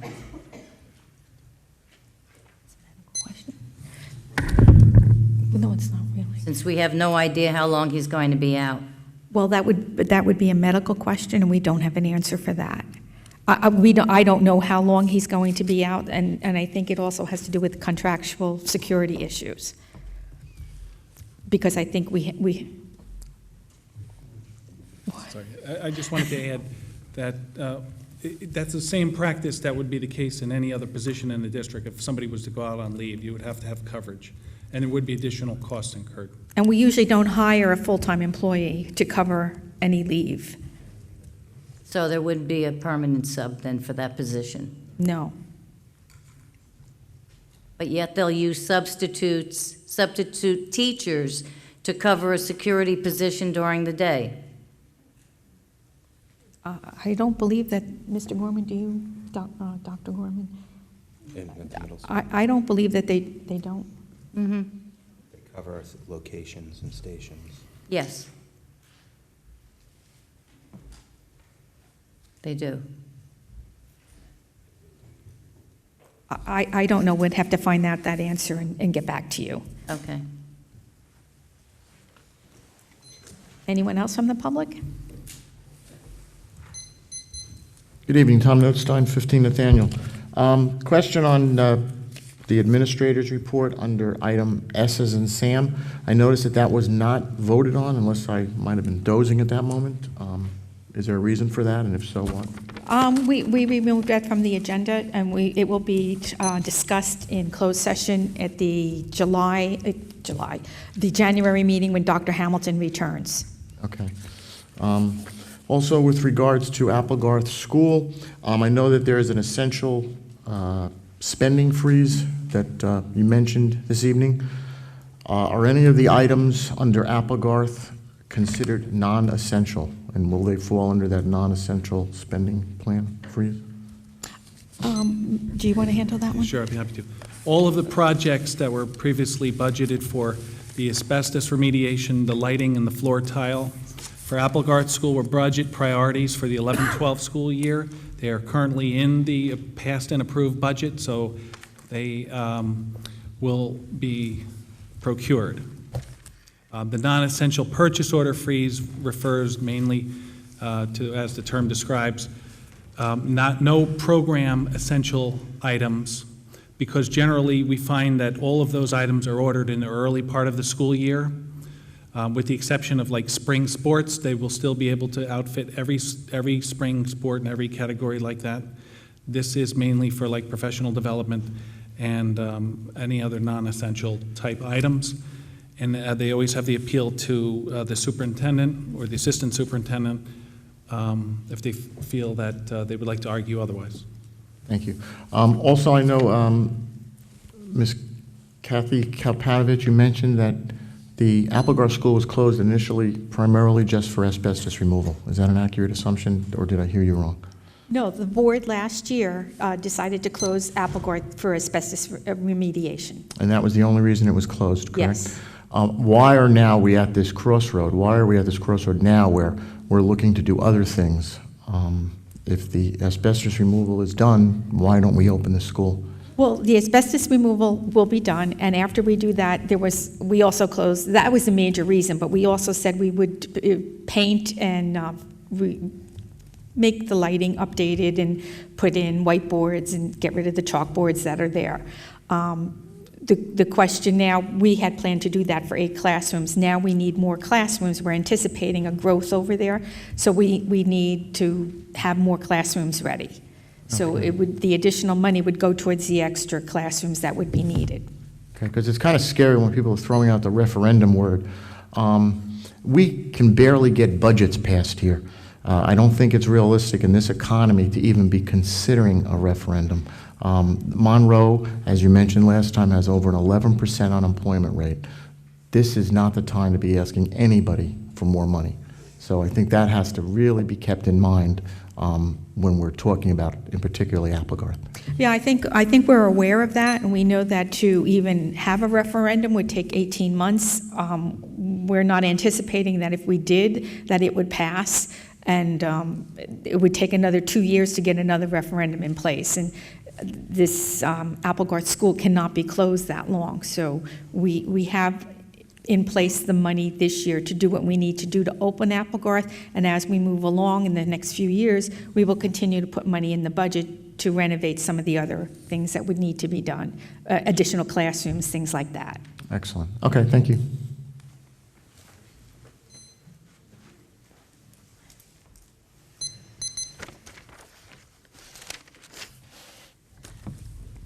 Hi, Chrissy Skirby, 8 Seminole Court. I would like to just say, in light of the last comments, we have not passed a budget in this town in many years. And I think what we're about to do, opening Applegarth School, is financially irresponsible as a district. What we're talking about is taking 10 classes, 10 sections out of Oak Tree and putting them into Applegarth, opening an entire school for 12 classrooms, leaving 10 vacant at Oak Tree. If you add a section at Oak Tree to kindergarten, first, second, and third grade, that will remain 4 open classrooms at Oak Tree. You could put K-RAP in there, you will still have 3 open classrooms.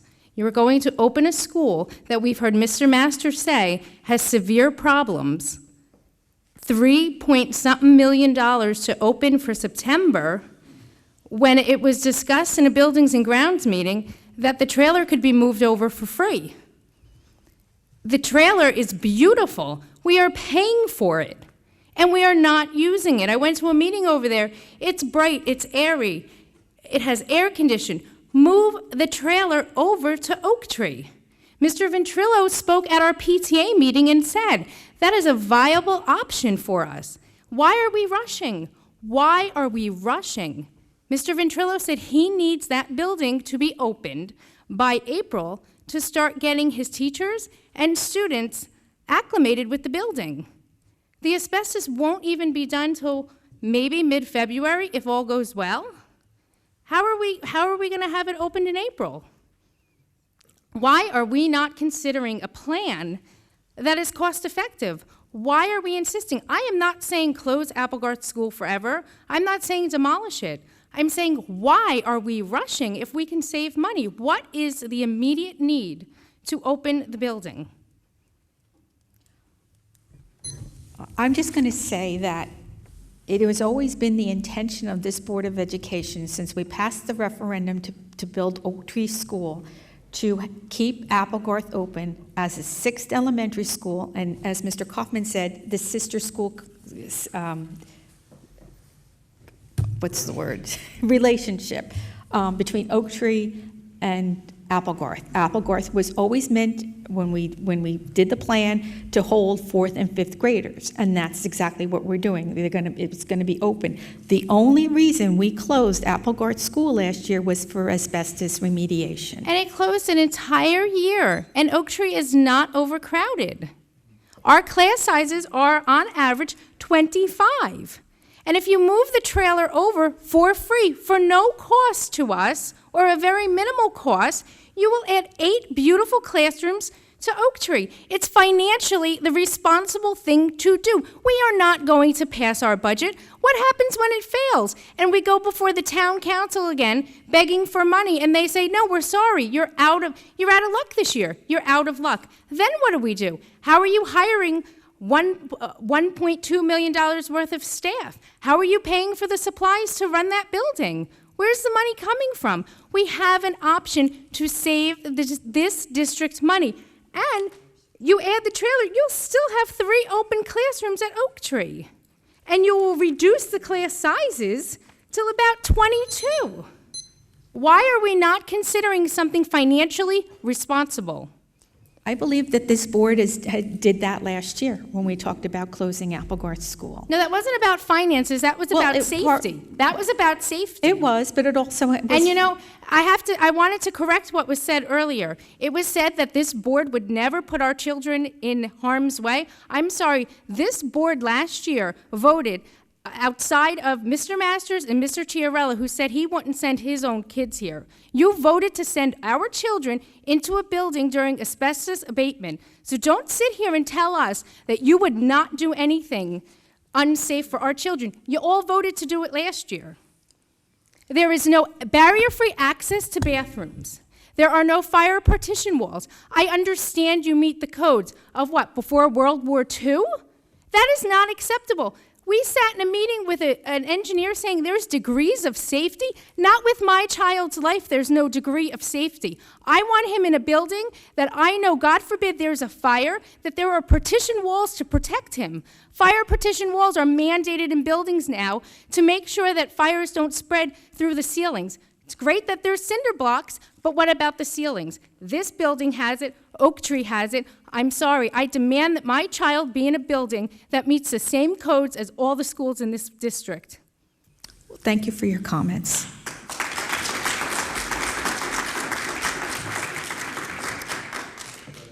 Michelle? Michelle Arminio, 9 Nathaniel Street. This is really mundane, considered the important things that have already been said, but I'm going to ask it anyway. The digital neon sign that's out in front, does that have, and it looked very lovely, it had nice graphics on it, and it was telling the weather and the time. How about we put the meeting dates on there for the Board of Education meetings? Sign? We could do that. Okay, yes, thank you. I think that's very important. Let's get people The dates here. are also on the website, but we can have it the date of the meeting. How about on that sign that has just nice graphics? It would be- They just connected it today, so they will do that, but they literally Well, just... I know, but there's other things on it. There could have been, I would like a commitment from the board members to put the date and time and place here of the meeting on that sign. Can I hear a yes from everybody? We can ask them to do that. We'll Okay. have the day of the meeting. I think that would be very good. There's good participation tonight, but I'd like to see all the parents do. I'm sorry?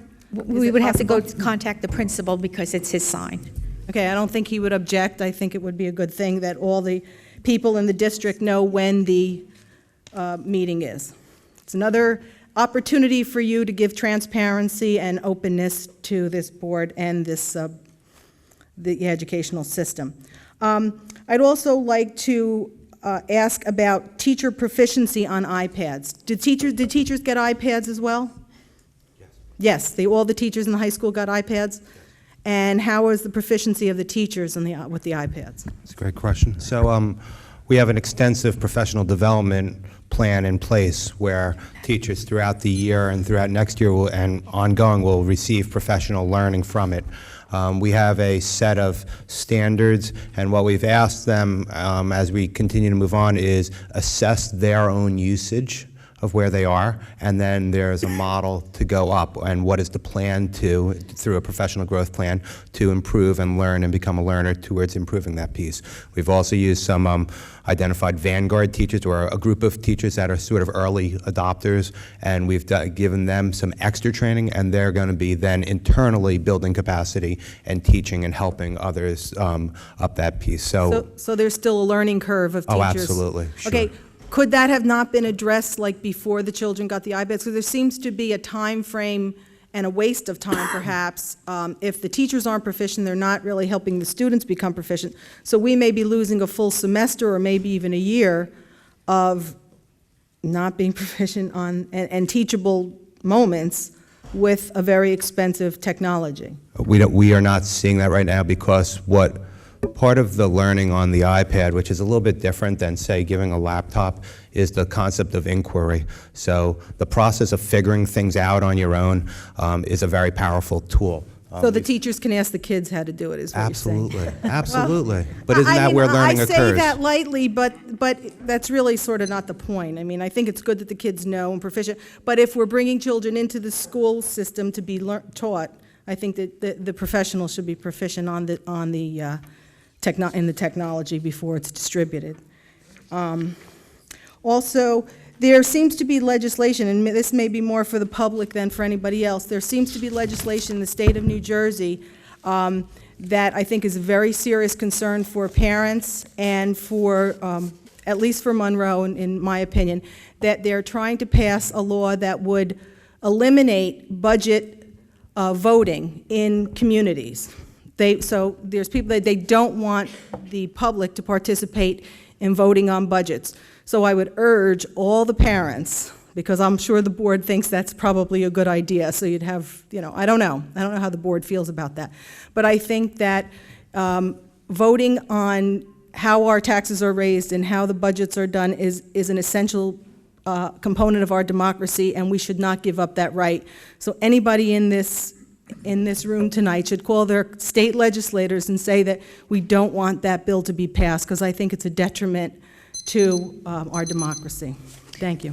And Michelle, they would only eliminate the vote if you don't exceed the 2% cap. Doesn't matter. We should never eliminate an opportunity for taxpayers to have a say in how remember, and I don't know if you still teach civics, but remember taxation without representation. I mean, that's something from the early stages of our country. So we should always have a say in what goes on in budgetary processes and taxable issues. So it doesn't really matter what the limits are. No, I was just clarifying that for the public, too, that's what the Doesn't matter. law is, the 2% cap. We should never be eliminated. The public, in a democracy, should never be eliminated from making determinations about how our taxes are raised and spent. Thank you. Anyone else from the public? Joanne Cardone, 11 Gravel Hill, Spotswood Road. You mentioned the minutes being on the, not the minutes, the meeting dates being on the website. Yes. But could they change the address of where the meeting is to Schoolhouse Road? It still says 1629 Perineville. We will check into that. Okay, thank you.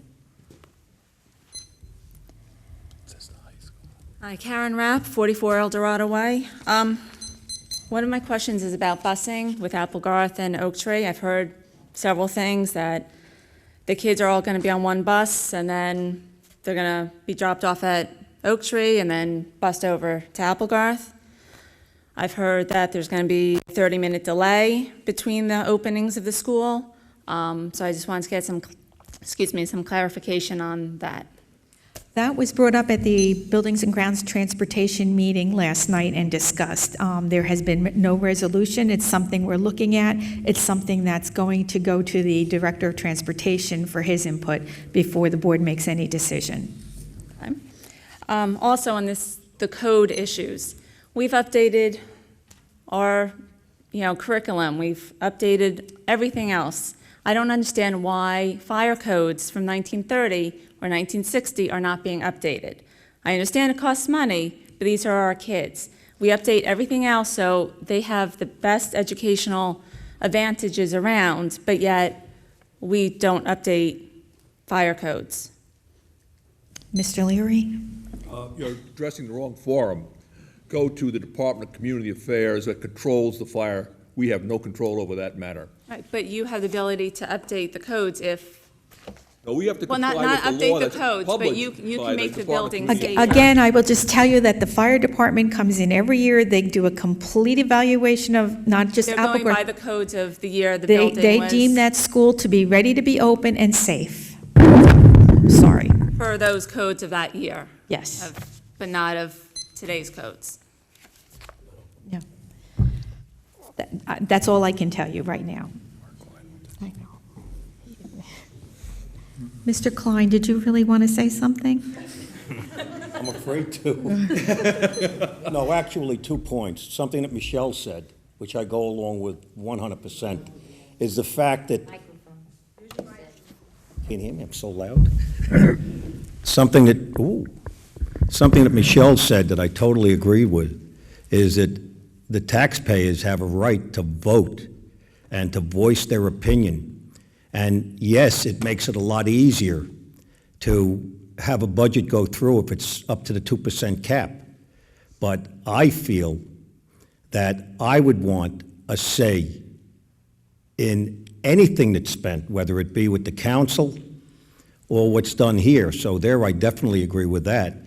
As far as the president of the PTA at Oak Tree, first of all, when we had the meeting, and by the way, I was one who was not here for the original vote, but when I came back from vacation, I was for closing Applegarth, if you look at the transcripts. But at that time, we were talking safety, having work going on at the same time, even though they had it plasticized, they had the plastic sheets closing everything off, having workmen around the kids. What surprises me is the fact that at that point, everybody knew Applegarth was opening up in 12 months. Now, all of a sudden, a lot of these parents don't want it opened.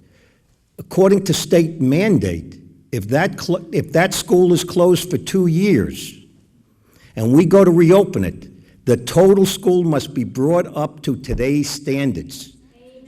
Right, which means, oh yeah, that's all well and good. Do you want to pay for it?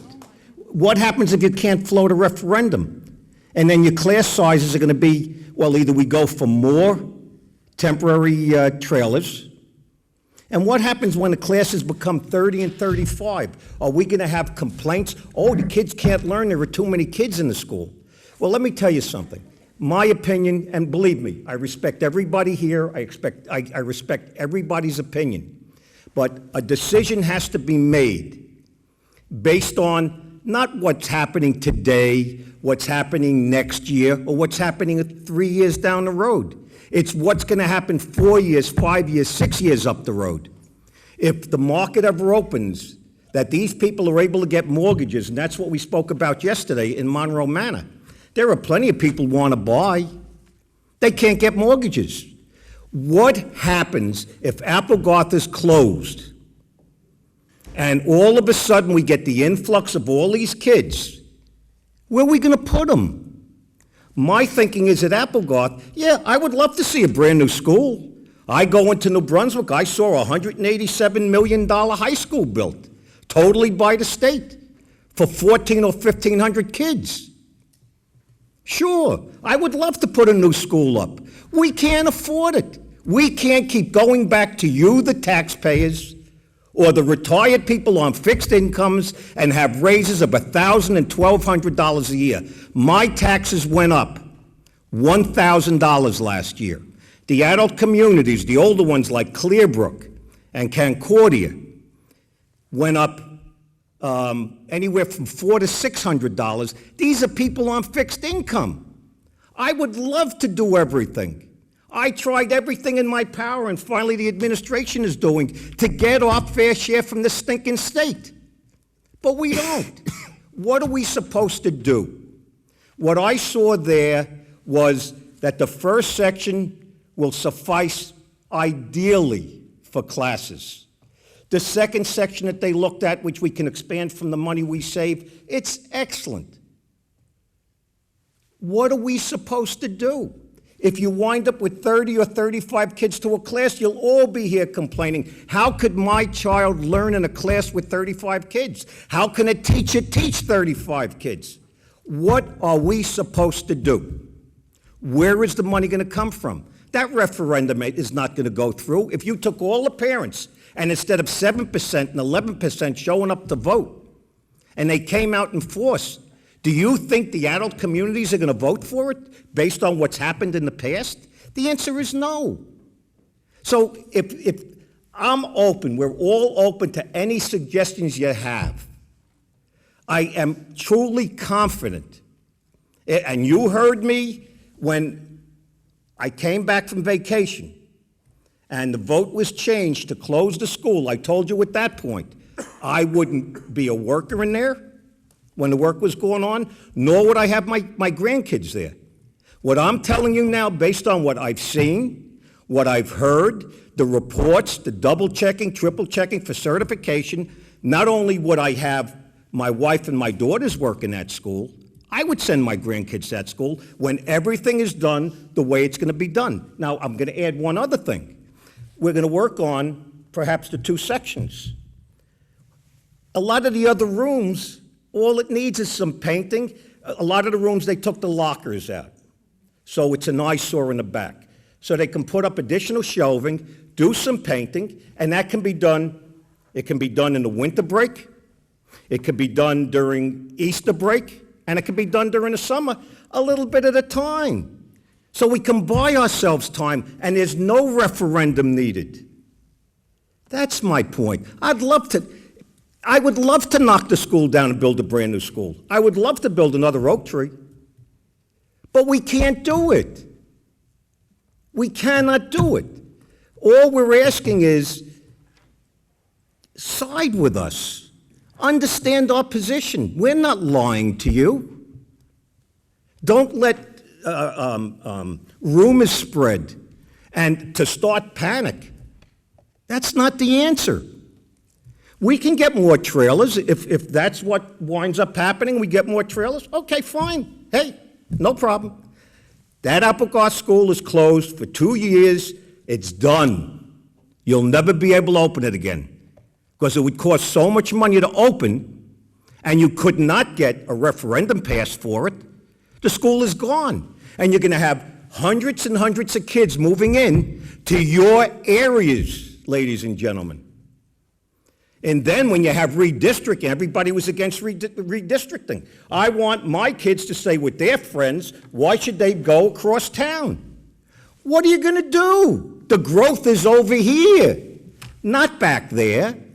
So what I'm saying is, we're not trying to hurt you and to start panic. That's not the answer. We can get more trailers. If that's what winds up happening, we get more trailers. Okay, fine. Hey, no problem. That Applegarth School is closed for 2 years. It's done. You'll never be able to open it again because it would cost so much money to open, and you could not get a referendum passed for it. The school is gone, and you're going to have hundreds and hundreds of kids moving in to your areas, ladies and gentlemen. And then when you have redistricting, everybody was against redistricting. I want my kids to stay with their friends. Why should they go across town? What are you going to do? The growth is over here, not back there. So what I'm saying is, we're not trying to hurt you. It hurts me. And look, this is my first term on the board, and I do serve on the zoning board. I take it personally. When I hear we're called liars, when I hear we're called, we're hiding facts, when I hear that we are going to send kids into an unsafe area, that's a lie. There's no way in hell. And I'll tell you, as one person, if there was one fault found that would be unsafe for the children, I would vote that that school stays closed. But I am confident that for the time that we have, that we start to use it and refurbish it as we can, and maybe some way, I pray to God that the state changes and starts to give us our fair share and allows us to receive grants that are well needed to do roofs when they give it to everybody else. But please, we are not your enemy. Please don't look at it that way. We're there to help you, help the kids, and help the taxpayers. So please, think about it. That's all I ask. Thank you, Mr. Klein. Is there anyone else wishing to speak? Just to correct the fact, Mark, Mr. Klein, it's 3 years, not 2 years. The last I heard when it was East Brunswick was 2 years. That's okay. You double check on that. We discussed at the Buildings and Grounds. It's public session. We're in public forum. We're in public If it's forum. 3 years, we're fine. We got 3 years to play. The same administration that's telling you the school's safe. is Mr. telling you Masters, 3 years. Mr. Klein, we're in public forum. Okay. Unparliamentary procedure. Go ahead, please. Hamida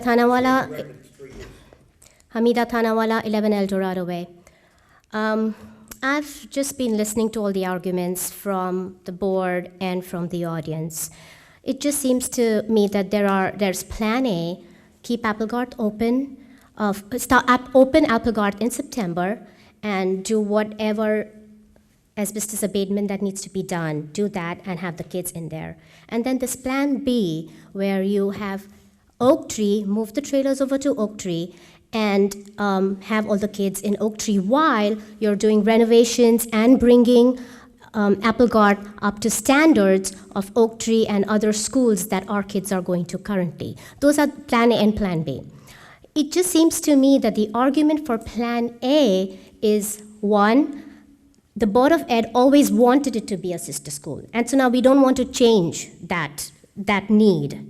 So that's because they always wanted it. Now, when they started wanting it, we were not in the economic environment that we are in right now. We didn't have 11% unemployment rate in Monroe. So it's okay to change that notion that it must have a sister school.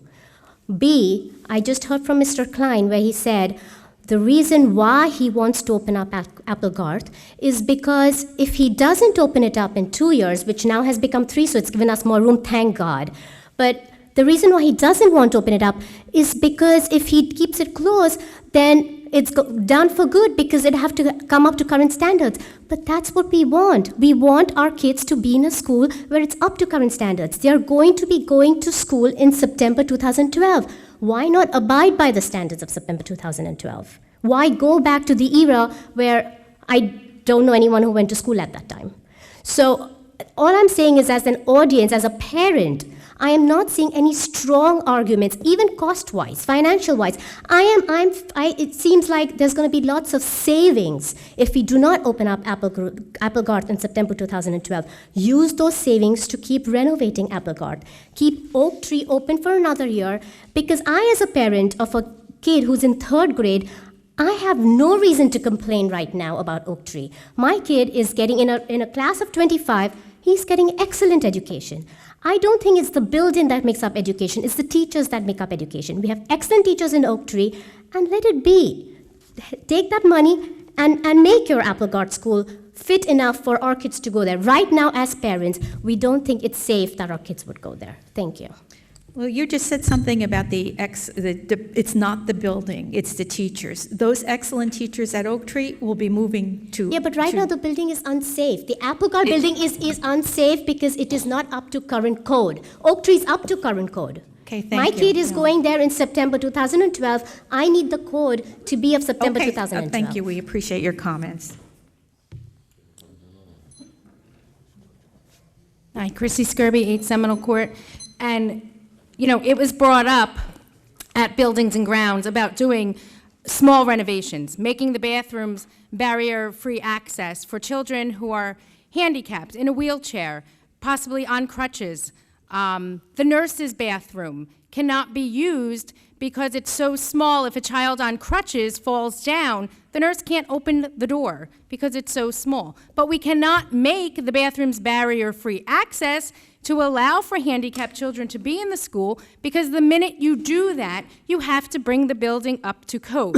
So that is why we will not do anything outside of painting and some lighting upgrades and the asbestos, because to do one thing to make the building up to standards, a child in a wheelchair, we will make provisions and they will be provided education. Not there. Well, where? What happens to a child that breaks their leg mid-school year? Are we now taking them out of Applegarth and shipping them to another school? Because it doesn't meet the standards for Americans with disabilities. But you will not make one minor change to the building, because to do that, you have to bring it up to code. Listen to what we're talking about. Let's not save money, because God forbid down the road, we don't know. There's a study going to be done, right? A demographic study. We have no idea what that's going to show. It may show that we don't need that building open. We don't know what it's going to show. There is no plan in place. You had 1 year. 1 year ago, this board decided to close Applegarth. In that year, you have not talked about busing? We talked about the problems with busing last year. What have you been doing? I heard that one of the things out there was that we are going to hire a crossing guard to stop traffic on Applegarth Road twice a day to allow for the buses to caravan across to drop our kids off. That's what you have for a year. A year took that? There's no planning. The building has not been upkept. Shame on the people that have been on this board for many years. Where's the planning been? If you knew this building was that vital, why? Why hasn't any renovations been made that were necessary?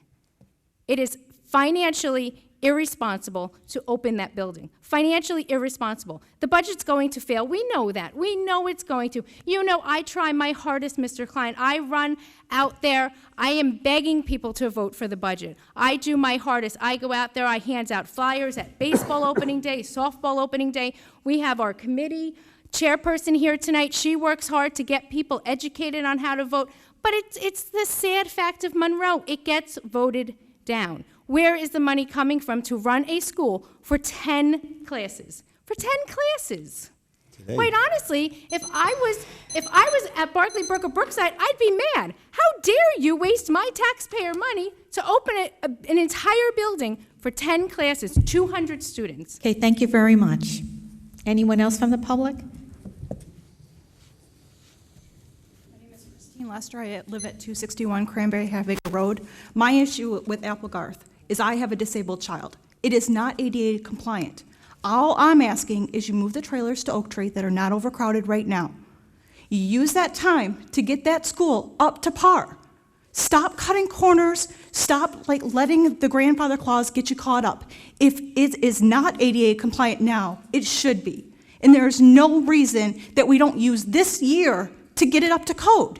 Now, Barclay Brook, they might have the same issues or whatever the other elementary school, but it's on an empty school. We have that right now to our advantage. And I'm talking, bring up to fire code, get the asbestos out, make sure that the water's safe to drink, make sure the boilers are gonna work. Use that time. There is no reason to put our kids, my child, in danger by putting them over there right now when we could put the trailer over there and save money and fix it the way it should be. That's what I'm asking. I don't know if you spend every day at a children's hospital trying to keep your kid alive, but there are more important things.